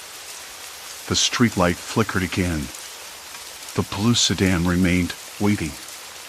The weight of the silence between me and that car stretched thin, taut as a wire ready to snap. My fingers tightened around the edge of the window frame. Every instinct screamed at me to move, to vanish into the maze of alleys behind the block, but I stayed rooted, anchored by something stubborn, a need to understand. From the corner of my eye, I caught a shadow shifting inside the sedan. The figure leaned forward slightly, hands barely visible on the steering wheel. No sudden movements, no flashing headlights, just stillness that felt deliberate, like a challenge. The engine hummed low, steady, a heartbeat in the night. I glanced down at my phone. No messages. No missed calls. Nothing but the dim glow of the screen reflecting back at me, as if it too was caught in this quiet trap. A breeze stirred the leaves on the sidewalk, carrying the faint scent of rain and asphalt. I exhaled slowly, trying to calm the rush of adrenaline. Whoever was inside the car wasn't making a mistake. Whoever it was, they wanted me to know they were there, and that waiting was part of the message. My eyes darted to the darkened storefronts lining the street.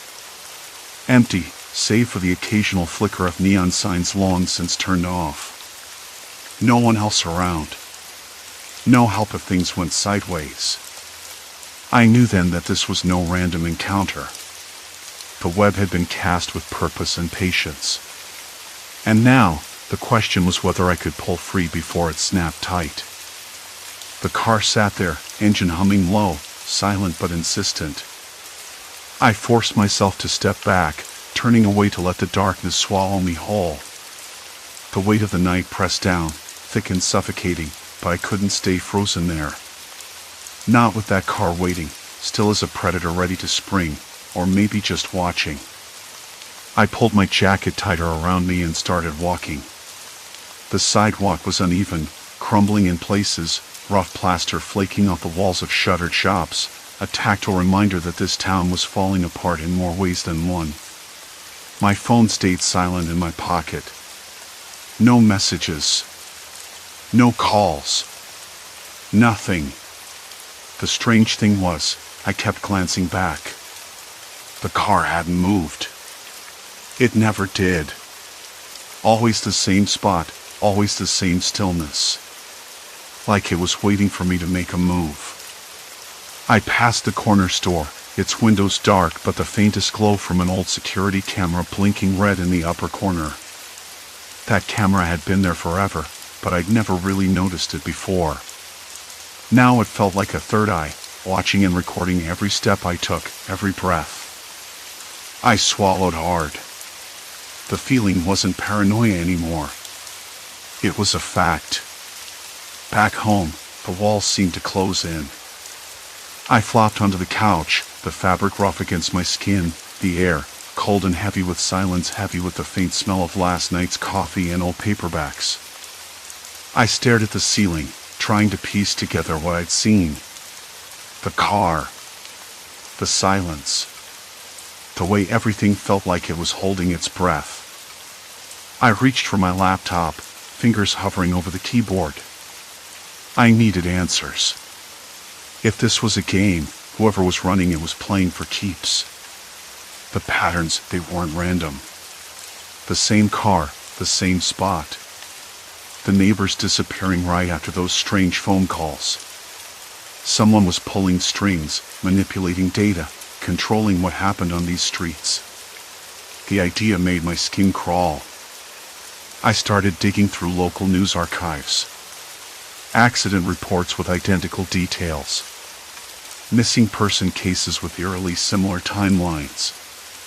One incident caught my eye. A man vanished right after taking a phone call at exactly 3:07 p.m., the same time that strange glitch had made a car reappear on Elm Street 2 days earlier. The article mentioned witnesses hearing a distorted voice on the line, but no one ever identified the caller.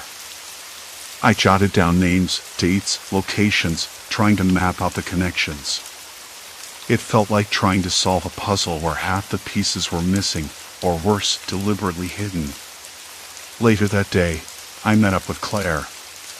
She was the only person I trusted, sharp-eyed, skeptical, and stubborn enough to dig into things that made most people uncomfortable. We sat in her cramped kitchen, the smell of burnt toast mingling with the sharp tang of lemon cleaner. The fluorescent light buzzed overhead, casting a sickly glow on the chipped paint and cluttered counters. So, you really think someone's messing with reality? Claire asked, her brow furrowed as she sipped lukewarm tea. I nodded, running a hand through my hair. Not messing with reality, exactly. More like controlling it. Through data. Surveillance.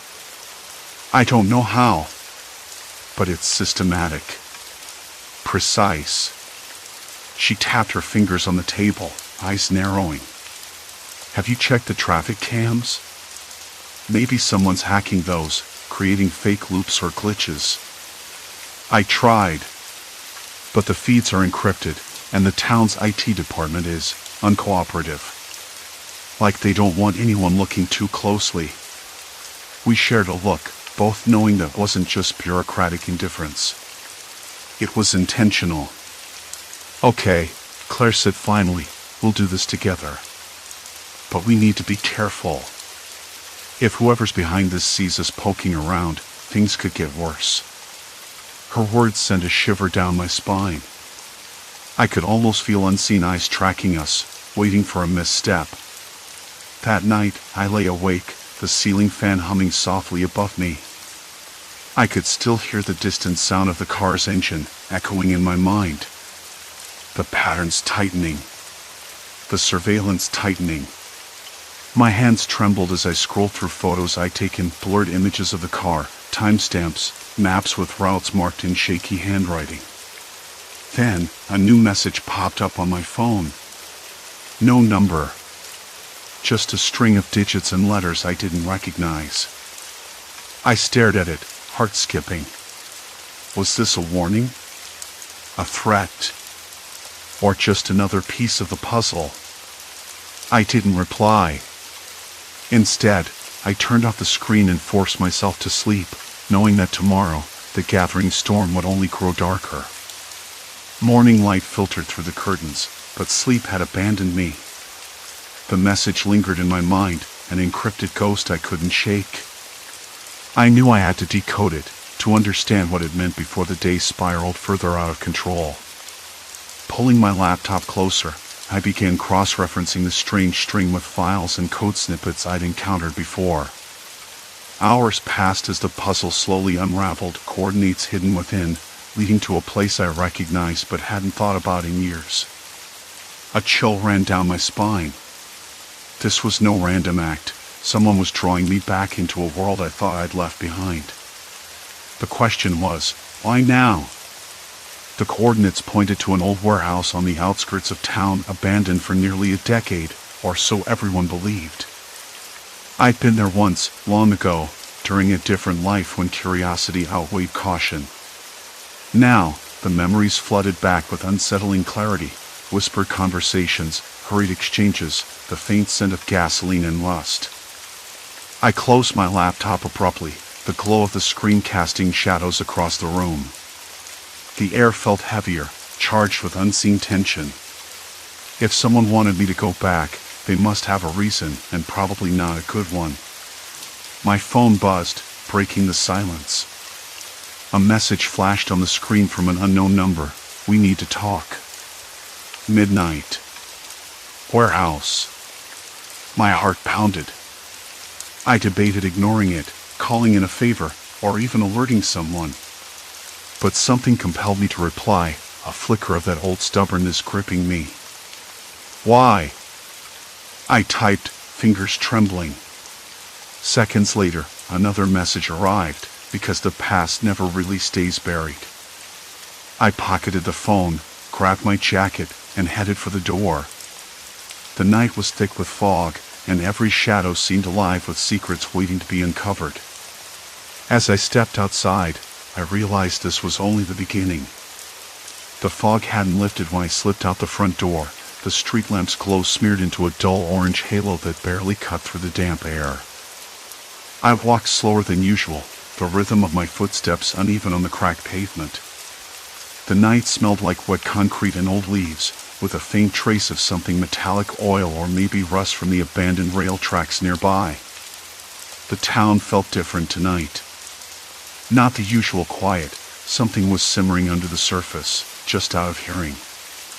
I tried to replay the message in my head. Because the past never really stays buried. What past? Whose past? And why me? I've been chasing these glitches, cars looping back, neighbors vanishing after strange calls, because I thought it was random or some small-town hysteria. Now, it felt like a trap tightening around my ankles. At the edge of the park, I stopped, leaning against the rough bark of a sycamore tree. I could hear the distant hum of traffic from the highway, but otherwise, silence. Complete silence. No dogs barking, no late-night joggers' footsteps, not even the usual rustle of night critters. It was as if the town was holding its breath. I pulled out the phone again, thumb hesitating over the screen. "Who are you?" I typed, then deleted. What if I was walking into a trap? But the alternative, doing nothing, felt worse. The screen buzzed before I could blink. "Meet me there. Trust me. Trust." That word felt like a pit growing in my stomach. I hardly trusted myself, let alone someone who could send messages from the shadows. But I couldn't turn back, not now. I walked the rest of the way with my jacket pulled tight, the cold seeping into my bones. When I finally reached the warehouse district, the buildings loomed like silent sentinels, their windows dark and empty. The air smelled sharper here, oil, dust, something faintly sweet and chemical that made my nose wrinkle. I could hear my footsteps echoing, uneven and lost.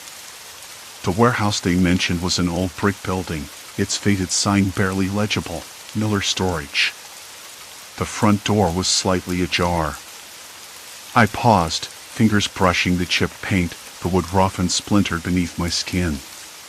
The inside smelled of mothballs and damp cardboard, the air thick with dust motes that caught the sparse light from a single bare bulb hanging overhead.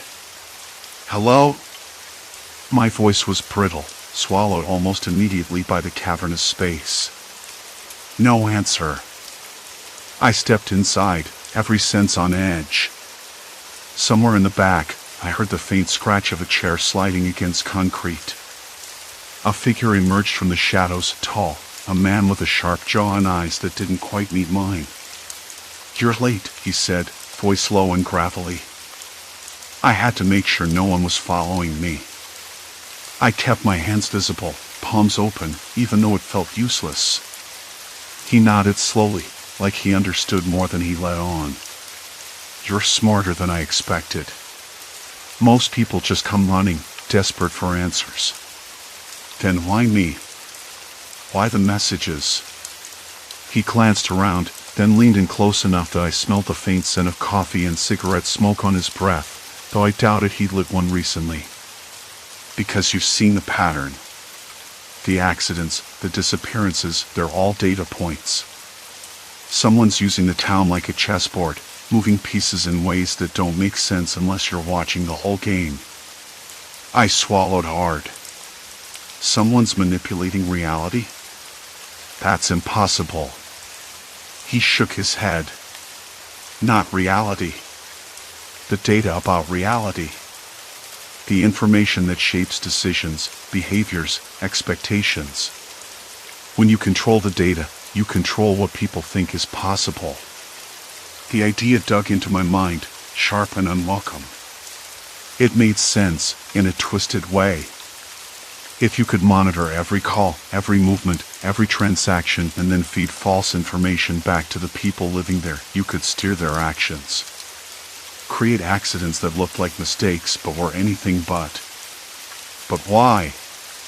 Who's behind it? He hesitated. Think bigger than one person. Corporations, government agencies, private firms. They all want control. This town is just a test site. I wanted to laugh, but the weight in my chest stopped me. The thought of my neighbors disappearing, my friends caught in glitches, all because some faceless entity was running simulations, it was too real. Too cruel. "Can I get out?" I asked, voice cracking. He looked at me with something like pity. "Once you see it, you can't unsee it. The cameras, the sensors, they're everywhere. Your phone, your car, the streetlights. Even your own devices are reporting back. It's not just surveillance. It's manipulation. Escape isn't leaving town. It's breaking the system. And no one's done that yet. A cold sweat broke out across my back. I thought of my apartment, the routes I took every day, the people I trusted. Every step, every choice, watched and nudged invisibly. The web was tighter than I'd imagined. Why tell me this? I demanded. Because you're close, he said, voice dropping to a whisper. You've found patterns no one else has. And they're starting to notice.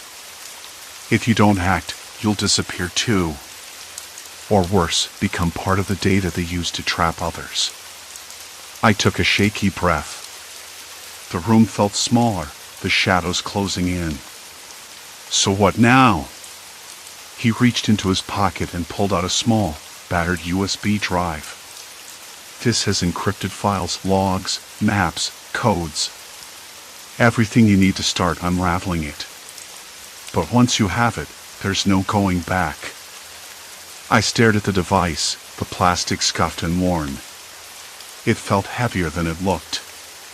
And if I refuse, you won't get another chance. His eyes locked on mine. They're already watching.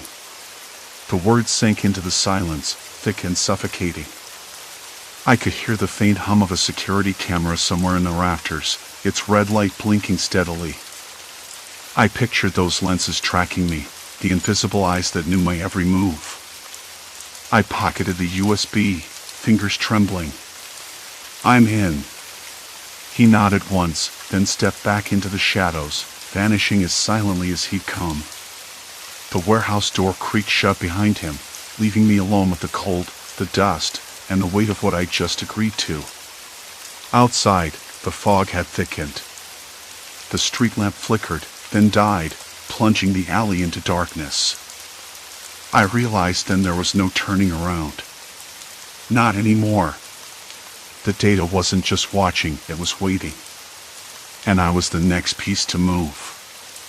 The warehouse door groaned shut behind me, and the cold settled into my bones like a slow, unwelcome guest. I stood there, barely breathing, listening. Somewhere far off, a dog barked sharp, urgent, then silence. Complete silence. The kind that made the hairs on the back of my neck rise up and stand like sentinels. I knew they were watching. The red glow of the camera lens somewhere overhead was a silent accusation. I hadn't moved for what felt like minutes. The air smelled of damp concrete and rust, like the place had been holding its breath for years, waiting for something to stir it awake. My hands trembled as I fumbled the USB out and stared at it. What exactly was inside? A map? A key? A trap? I didn't know. But I didn't have a choice. I slipped the device into my jacket pocket, the fabric rough against my skin. My breath caught. The warehouse was too quiet, the silence pressing in like water in a deep well, weightless but suffocating. I wanted to leave, run back to the street, to the occasional flicker of neon signs that still hummed with life, but I couldn't. Not yet. I had to know. I started back toward the exit, feet echoing on cracked concrete, each step sounding louder than the last. The shadows stretched long, hiding things I didn't want to see but couldn't ignore. The fog had crawled in through the cracks beneath the door, curling around my ankles and cold fingers. Outside, the street was nearly deserted. The fog blurred the edges of buildings, turning familiar shapes into ghostly silhouettes. I pulled my jacket tighter, the night air sharp and smelling faintly of rain and gasoline. I tried to focus on the route home, but my mind kept spinning back to the man's words. They're already watching. Who were they? How deep did this go? The pattern of accidents, the disappearances, the glitches in reality, everything pointed to something orchestrated, calculated. And I was the next move in their game. I walked faster, heart hammering like a trapped bird. The streetlights flickered again, once, twice, then steadied. A car passed by, headlights cutting a bright slash through the fog. I caught a glimpse of the driver, a face I didn't recognize.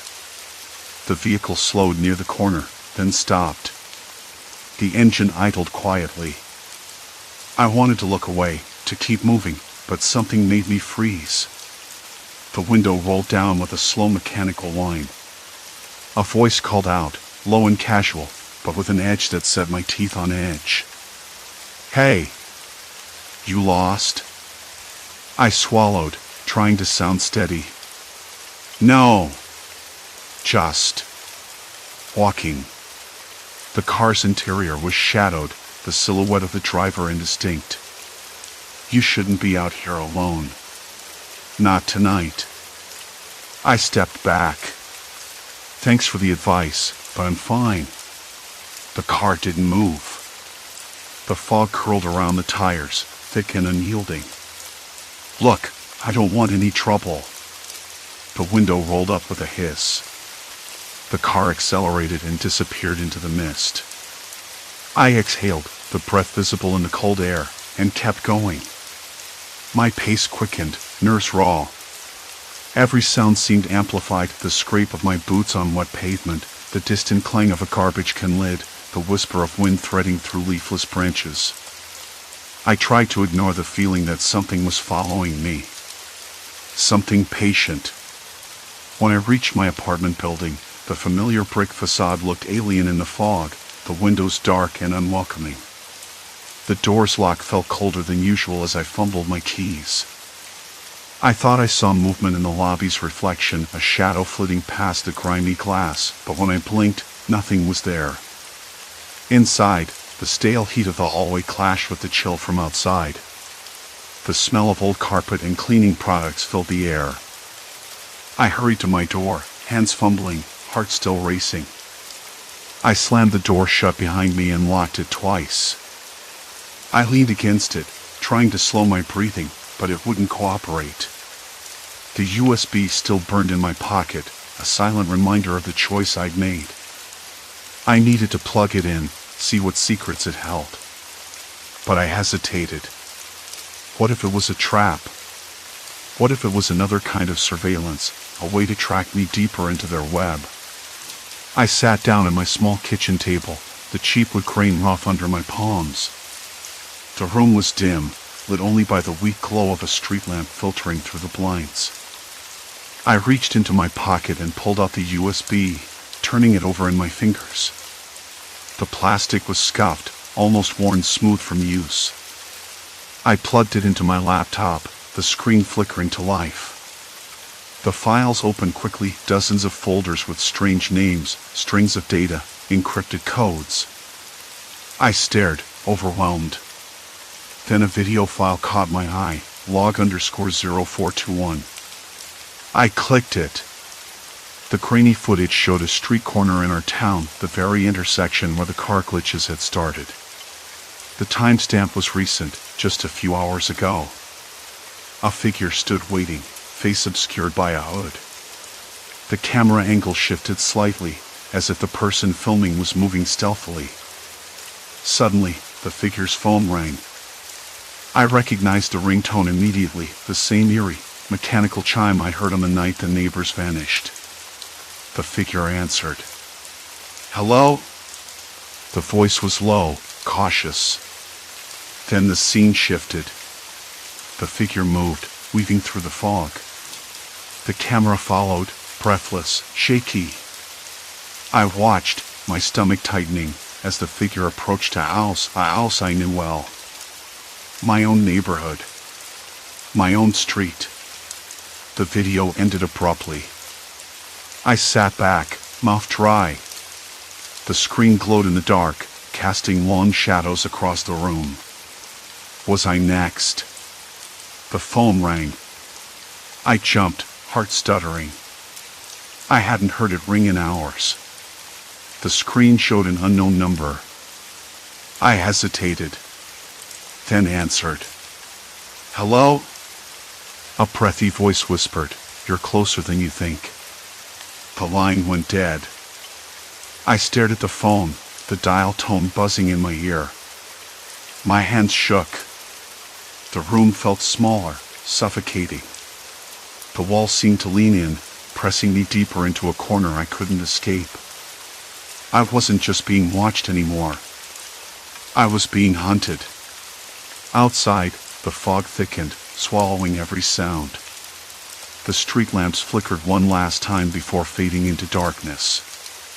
Silence. Complete silence. Then, a soft knock at the window.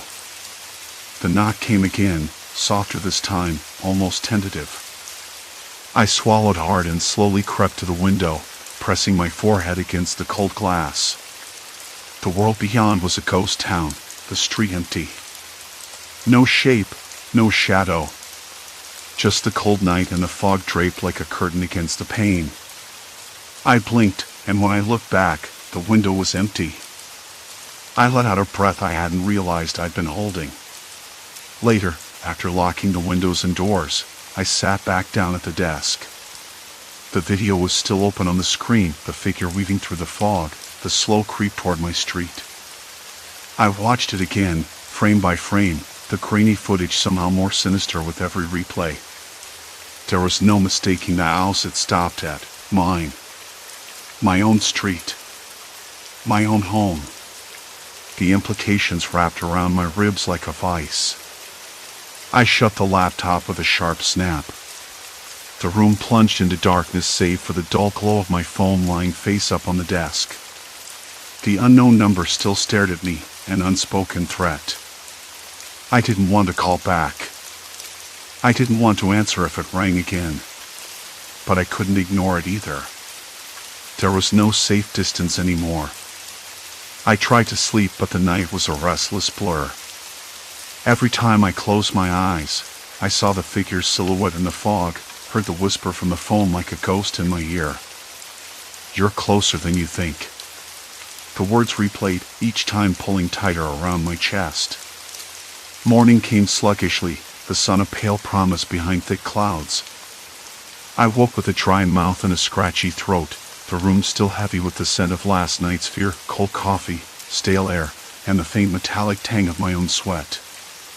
I sat on the edge of the bed, fingers curling around the phone, debating what to do next. I knew one thing, I couldn't stay put. That house, my neighborhood, was no longer safe. The patterns, the cars glitching, neighbors vanishing after strange calls, they weren't random. Someone was watching, manipulating, and their reach was closer than I ever imagined. By mid-morning, I was out the door, the cool air biting against my bare hands.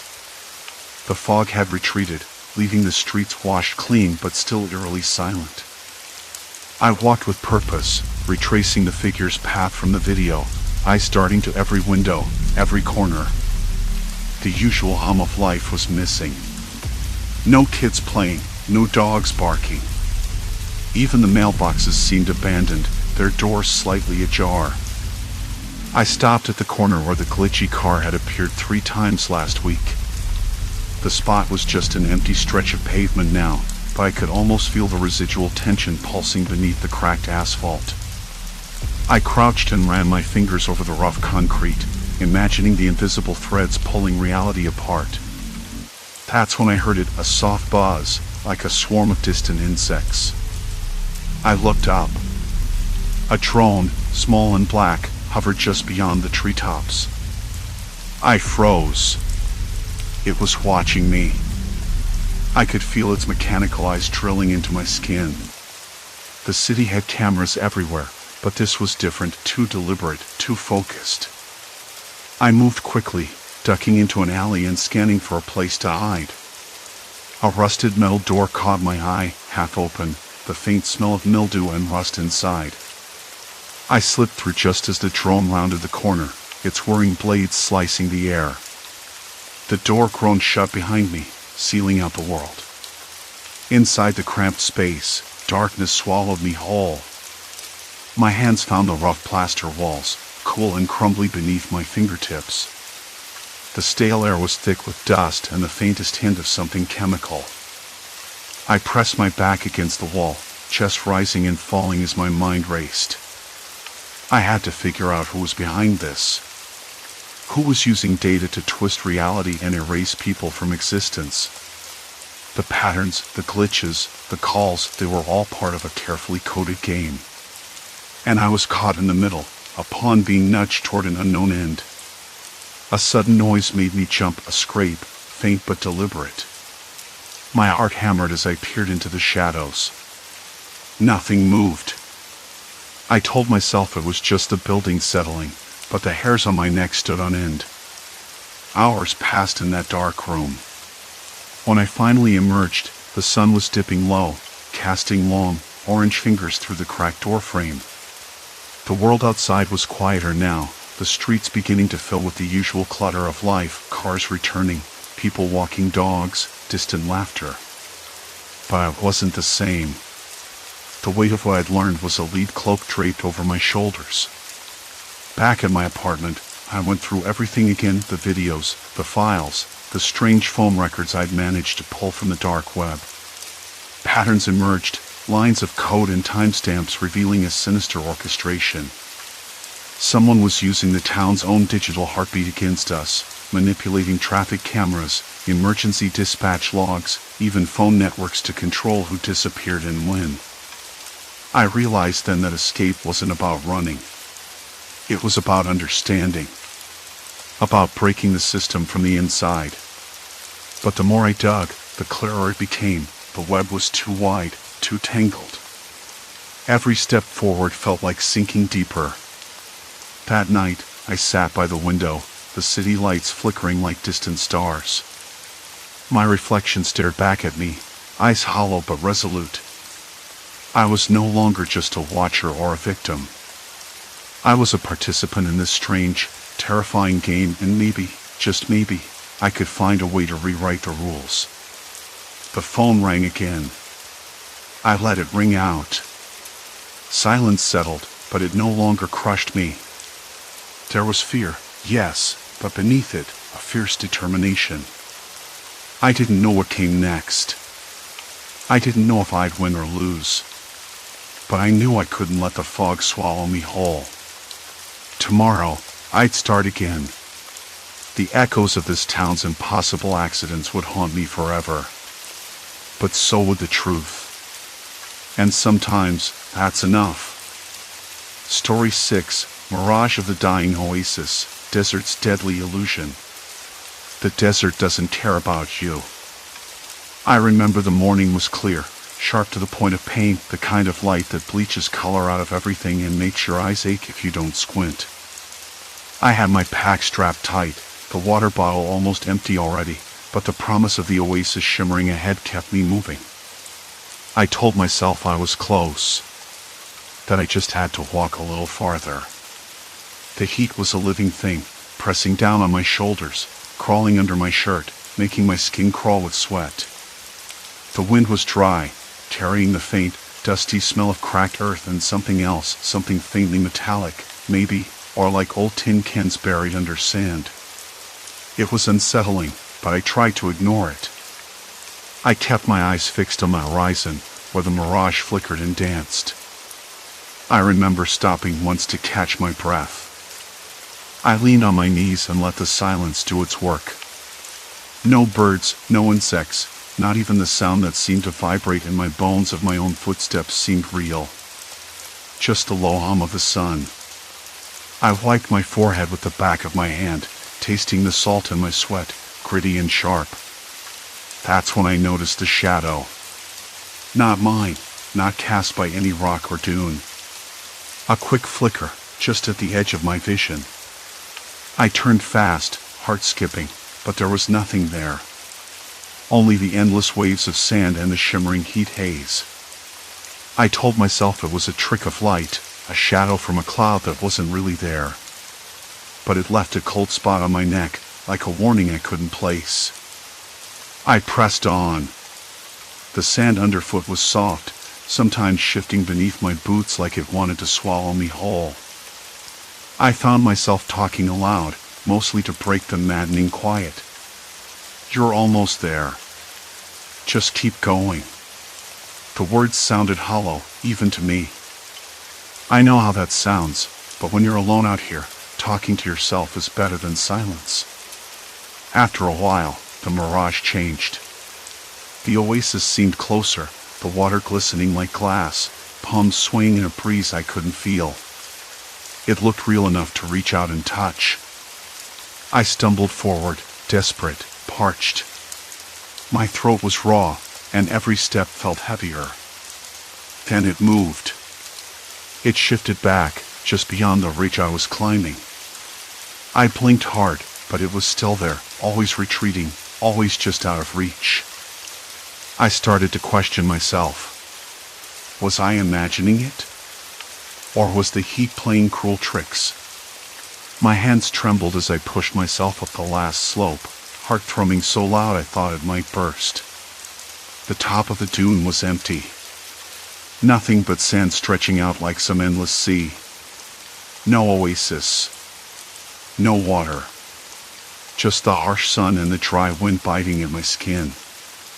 I sank to my knees, tasting blood on my lips where I'd bitten them without noticing.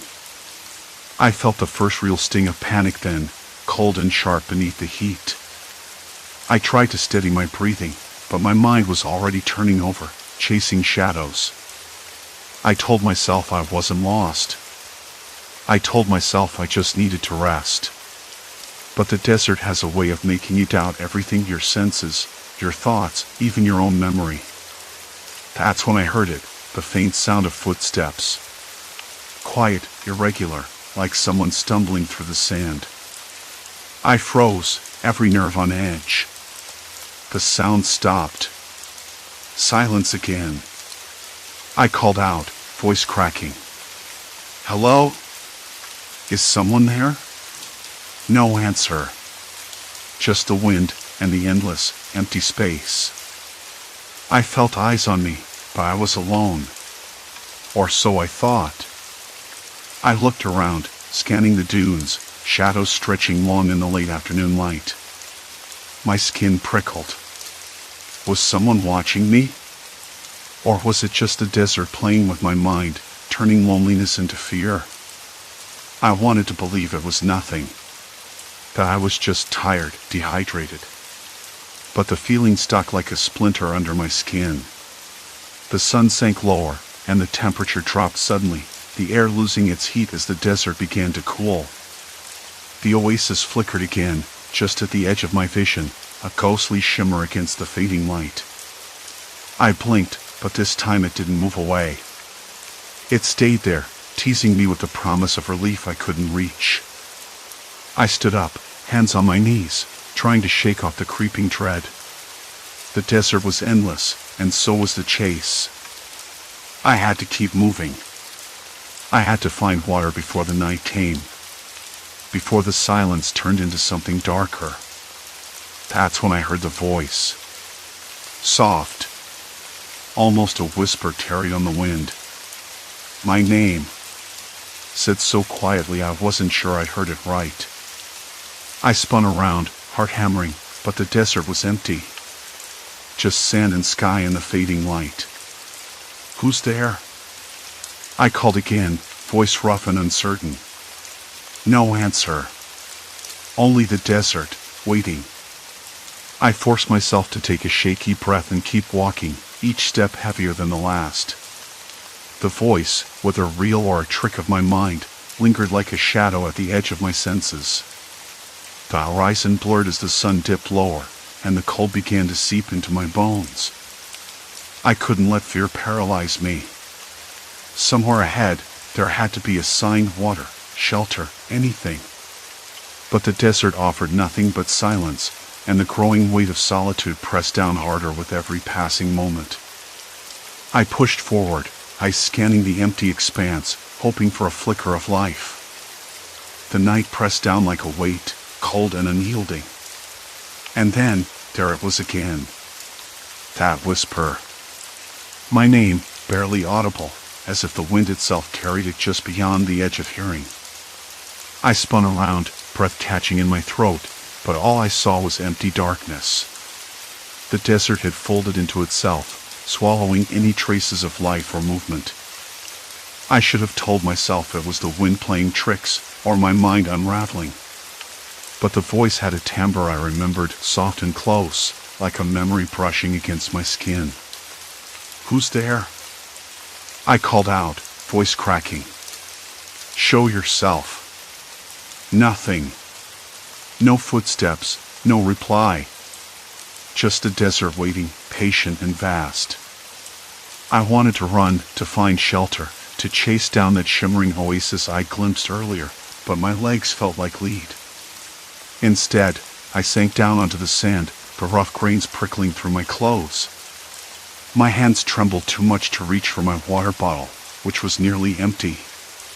The dry taste in my mouth was sharp, a bitter reminder that time was running out. I closed my eyes, trying to steady my breathing. The desert wasn't just a place, it was a presence. Cold, indifferent, and relentless. I remembered something my sister once said about deserts, how they strip everything away until you're left with nothing but your own thoughts. I hadn't understood then. Now, I was beginning to. I opened my eyes again, scanning the horizon where the last light lingered. That shimmering flicker, the oasis, had appeared closer moments ago, like a promise. But now it was gone, retreating as if mocking me. I rubbed the sweat from my brow, tasting the grit on my lips. Was I chasing something real, or just chasing shadows? The voice came again, this time clearer. "Don't stop." It was my own voice. Or was it? It echoed from somewhere deep inside me, twisted and strange. I shook my head hard, trying to dispel the fog creeping into my mind. I couldn't afford to lose myself here. I forced myself to stand, legs unsteady beneath me. The temperature dropped sharply, and the cold wrapped around me like a shroud. The desert was no longer just a backdrop, it was a trap. The silence wasn't empty, it was full of things I couldn't see. The wind shifted, carrying the faintest scent of something metallic, like rust or old machinery, but I couldn't place it. I took a few steps forward, then stopped. There. A shadow, or maybe just a trick of the light, moved at the edge of my vision. I whipped my head around, heart thudding against my ribs, but there was nothing. At least, nothing real. The ground beneath me was uneven, broken by unseen crevices and rocks hidden beneath the sand. I stumbled once, catching myself with a harsh breath. The desert was punishing every misstep. I tried to focus on something solid. The pack strapped to my back, the slight weight of the water bottle in my hand, the roughness of the coarse fabric against my skin. These were real. These were mine. But the line between real and imagined was blurring faster than I could keep up. I remembered the old map I'd found in the abandoned ranger station earlier that day. Faded, torn, and nearly illegible, but it showed a series of marked points: old wells, forgotten campsites, something labeled safe spot. If only I could reach one before the night deepened further. I swallowed hard, tasting the dryness like sandpaper. I needed a plan. Something concrete. I pulled the map from my pack, my fingers shaking as I unfolded it under the weak beam of my flashlight. The paper crinkled like brittle leaves. The edges were stained with dirt, and the ink was smudged in places, but I traced the route with my finger. The closest marker was a small cluster of rocks about 2 miles northeast. 2 miles. It didn't sound like much, but in this endless desert, 2 miles could be a lifetime. I stuffed the map back into my pack and started moving, each step slower and more deliberate than the last. The wind picked up, carrying grains of sand that stung my face and filled my ears with a low, constant hiss. It was like the desert was whispering all around me, voices carried in the shifting air. After what felt like an eternity, I spotted the rocky outcrop. It was just as the map described, jagged, weathered, and half buried in sand. Relief washed over me, but it was tinged with suspicion. The place looked abandoned. Too quiet. too empty. I approached cautiously, scanning the shadows for any sign of movement. Then I saw it, something half buried near the largest boulder. A small, weathered notebook.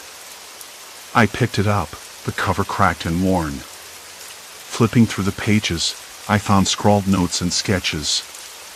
Someone had been here, marking their journey, their struggle. The entries were erratic, full of crossed outlines and frantic scribbles. One line caught my eye, voices in the wind. Not alone. They watch. They wait. A shiver ran down my spine. I wasn't the first to get lost out here. And if whoever wrote this had started hearing things, seeing things, maybe I wasn't imagining the whispers after all. I stuffed the notebook into my pack and sat against the boulder, trying to piece together what I'd learned. The desert wasn't just a physical challenge. It was a test of the mind. And I was starting to feel the first cracks. The wind howled louder now, whipping sand into my face. A sudden movement caught my eye, a figure, just beyond the rocks. I blinked, and it was gone. I wasn't sure if it had been real or another trick of the desert's cruel light. "Hello?" I called out, voice hoarse. No answer. I swallowed. The desert was a place of ghosts, forgotten travelers, lost hopes, and the relentless passage of time. But the real terror wasn't the emptiness around me. It was the emptiness inside. I stood up, the notebook heavy in my hand, and kept walking. The night was far from over. The night stretched on, a heavy, suffocating blanket that pressed down on my shoulders and whispered doubts into my ear. I flipped open the notebook again, scanning the scrawled words under the dim light of my fading flashlight. Whoever had written this had clearly been unraveling, piece by piece. They watch. They wait. That sentence stuck with me, heavy and ominous. I wondered who they were. Bandits? Other lost souls? Or just the cruel desert playing tricks on the mind? The thought made my stomach tie itself into knots. I wanted to believe it was the wind, the loneliness, sleep deprivation. Anything but something or someone real. I glanced around the dark desert landscape, the jagged silhouettes of rocks cutting harsh lines against the starlit sky. Then I saw it, the glimmer again, just beyond the ridge, like a flickering light on the horizon. My pulse quickened. That damned shimmering oasis was back. There 1 second, gone the next, teasing me like a cruel joke. I stood, swallowing a dry, bitter lump in my throat, and started toward it. The sand beneath my boots was cold now, compacted and hard, but my legs felt leaden. Was I chasing a hallucination? A mirage? Or was it something else entirely? The notebook had warned me about illusions, but it also suggested something darker, how the mind could break down here, turning harmless images into threats. I shook my head. No. Not now. Not after everything. I had to keep moving. As I climbed the ridge, the shimmering grew brighter, like a beacon. I reached the top and froze. There was a campfire. Not just a flicker of light, but smoke curling upward, smelling faintly of sage and burnt brush. My breath caught. Someone was here. I dropped to my knees behind a rock, heart pounding so hard I thought it might burst. I strained my ears. Voices, low and murmuring, carried on the dry air.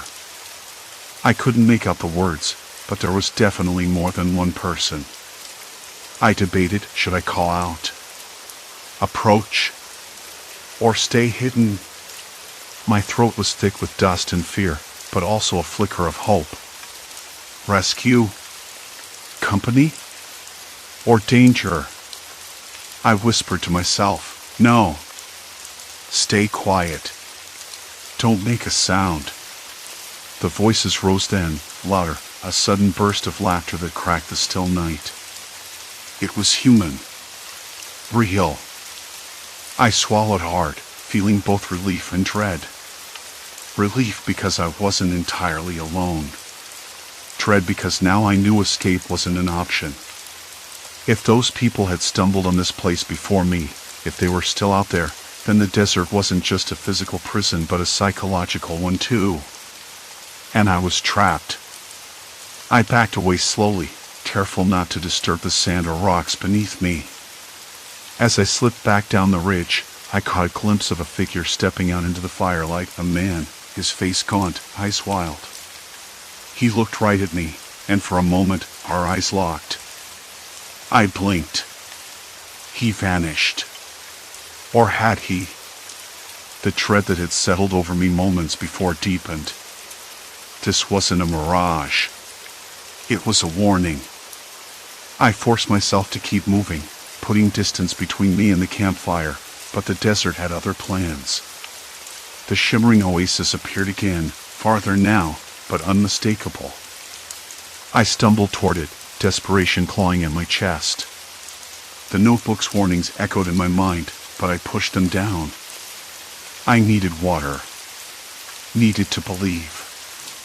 That's when the whispers started. Soft at first, a barely audible murmur carried on the wind. Then louder, more insistent. Names. My name. Calling me.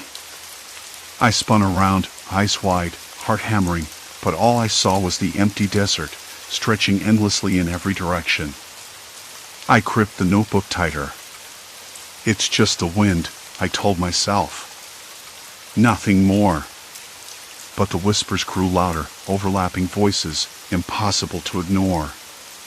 Come back. You belong here. They watch. I staggered, fighting the urge to collapse. The desert was no longer just a place, it was a presence, an entity feeding on my fear and isolation. I sat down hard on the sand, head in my hands. The cold night air bit into my skin, but I barely noticed. My mind was unraveling faster than I could keep up with. Then I heard a different sound, a faint tapping, rhythmical, deliberate. I looked up.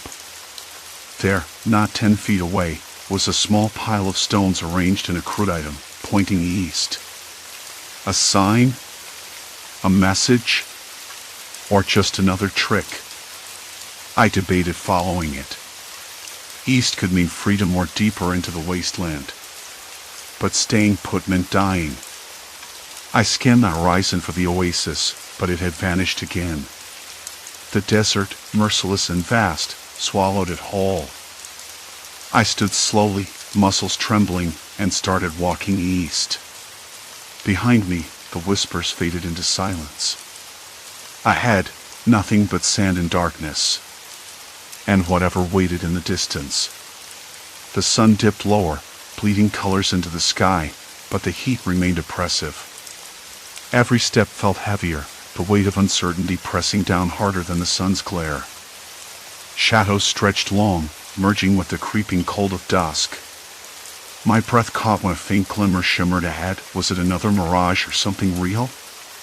Hope flickered briefly before I reminded myself, in this wasteland, hope was as fragile as the stones beneath my feet. Still, I pressed on. The glimmer resolved into a shape, half-buried metal, gleaming dully beneath a thin layer of dust. I knelt, brushing away debris with trembling fingers until a rusted emblem emerged, the faded insignia of an old transport convoy, likely abandoned for years. Inside the hollow shell, I spotted remnants, empty cans, a cracked journal, and something wrapped carefully in oilcloth. Heart pounding, I unfolded the cloth to reveal a small, battered compass, its needle stubbornly twitching toward the west. The sight sparked a memory, stories from my mother about a hidden settlement beyond the jagged ridge, a place where water still flowed and crops grew stubbornly in the cracked earth. Could this compass be a sign pointing the way? The thought tempted me with a fragile thread of hope. I pocketed the compass and took one last look at the wreck, then turned toward the ridge, the sun now a molten orb sinking below the horizon. The cold was creeping in faster than I expected, and the shadows behind me deepened into something less forgiving. Every step forward was a choice, not just to keep moving, but to believe. The wasteland was unforgiving, but maybe, just maybe, it held a secret worth finding. The ridge loomed ahead, a jagged silhouette against the bruised sky, but the cold was sinking deeper into my bones. I shifted the compass in my pocket, its needle twitching stubbornly westward, as if mocking me with a precision I couldn't trust. The wrecked convoy lay behind me like a ghost, its hollow rusted carcass swallowed by night. I wanted to believe that compass was a sign, that somewhere beyond this ridge was a haven, a place where water still trickled, where life stubbornly clung to the earth. But the desert didn't care about hope. Trust me, I was there. Not really. I took a breath, the dry air rasping through my throat, tasting faintly of sand and decay. The sun had dipped beneath the horizon, leaving a bruised twilight that swallowed outlines and softened shadows into something sinister. The temperature had plummeted, and I regretted not setting up shelter sooner. My hands trembled, not just from cold but from exhaustion and something darker, an unsteady edge gnawing at my mind. I forced my legs forward, each step crunching over loose stones and cracked dirt. The compass's needle flicked again, steadying toward west. I tried to focus on that, on something solid. But the silence was absolute. No wind. No animals. No distant sounds to anchor me. Just the pounding of my own heart and the whisper of my ragged breath. The reach wasn't far, but the climb was steep and unyielding. My feet slipped on loose gravel, and I caught myself against a jagged rock, its rough surface scraping the palms of my hands. I tasted iron dry, gritty, mixed with the stale bitterness of sweat and grit. For a moment, I closed my eyes, trying to steady the spinning in my head.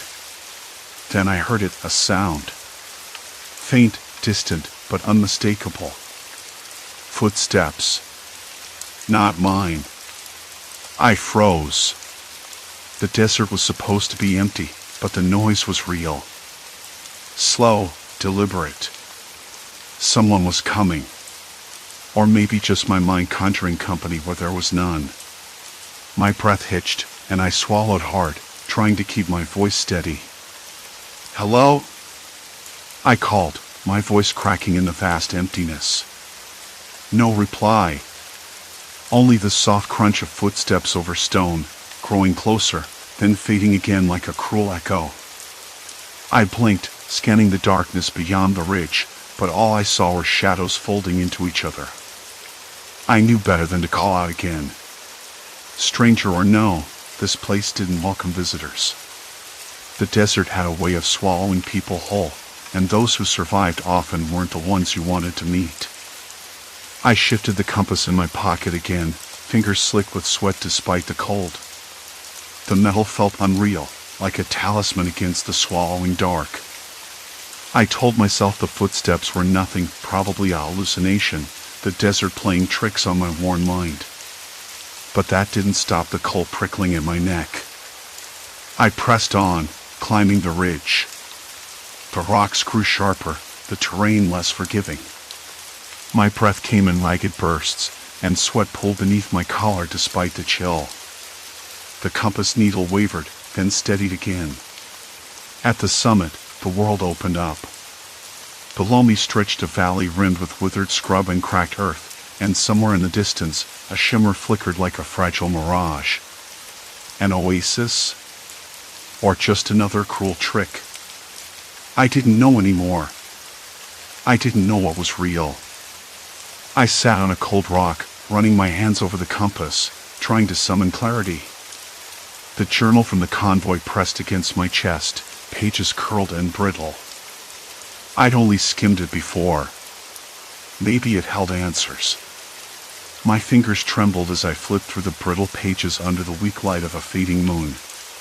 The handwriting was shaky, hurried in places.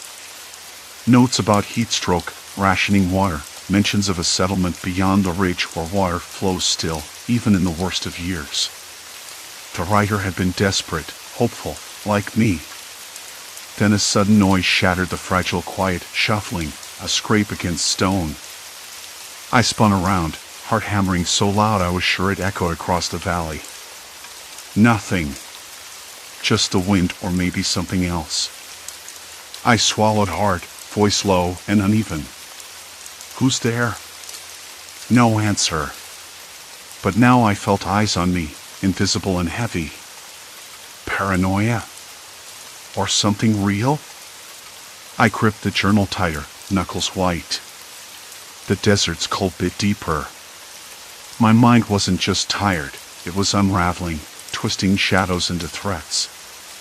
The compass, the journal, the fleeting shimmer, all threads in a fragile web that might snap. I forced myself to stand, every muscle screaming. The valley below was a vast silence, punctuated only by that distant shimmer.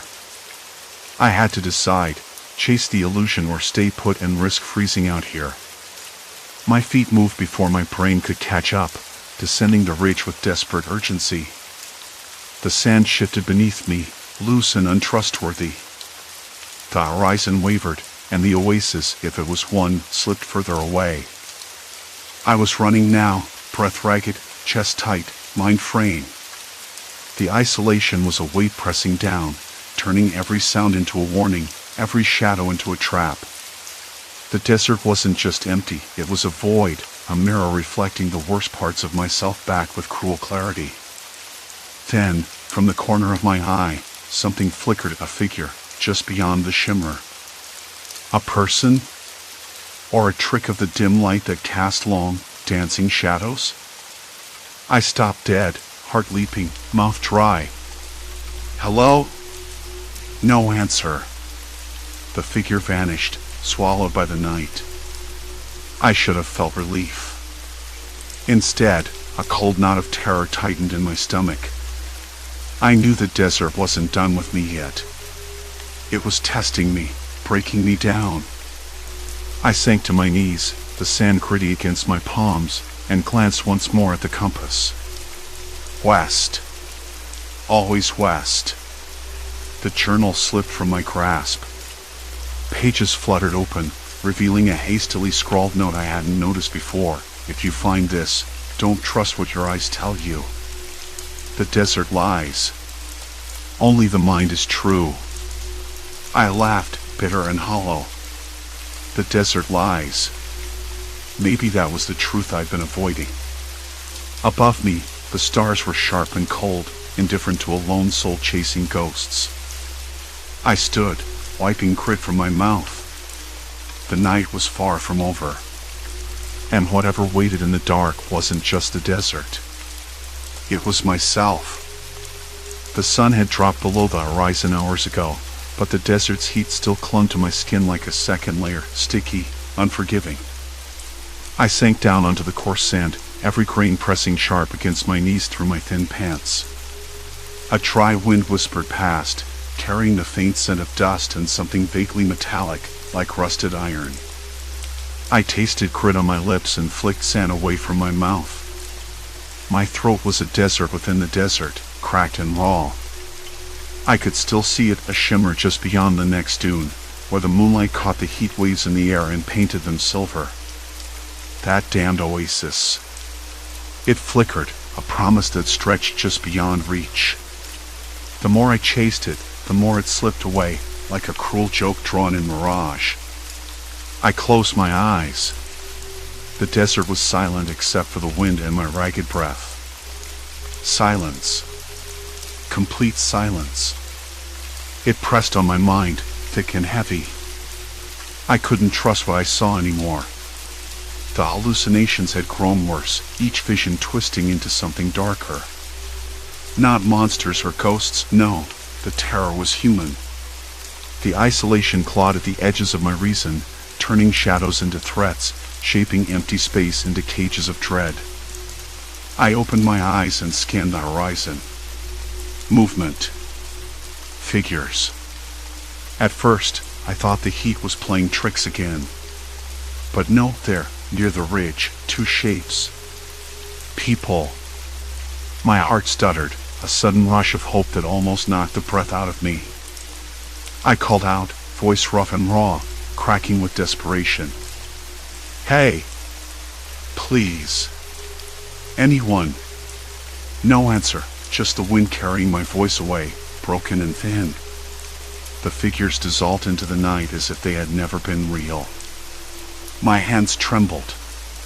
The desert had become a cruel puppeteer, pulling at strings I didn't know I had. Hours later, I stumbled on something hard buried under the sand. I dropped to my knees and brushed away the grit. A half-buried, sun-bleached bottle.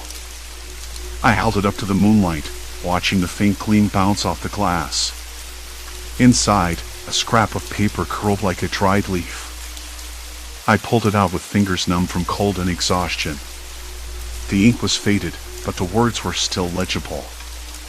Water 3 miles east. Follow the ridge.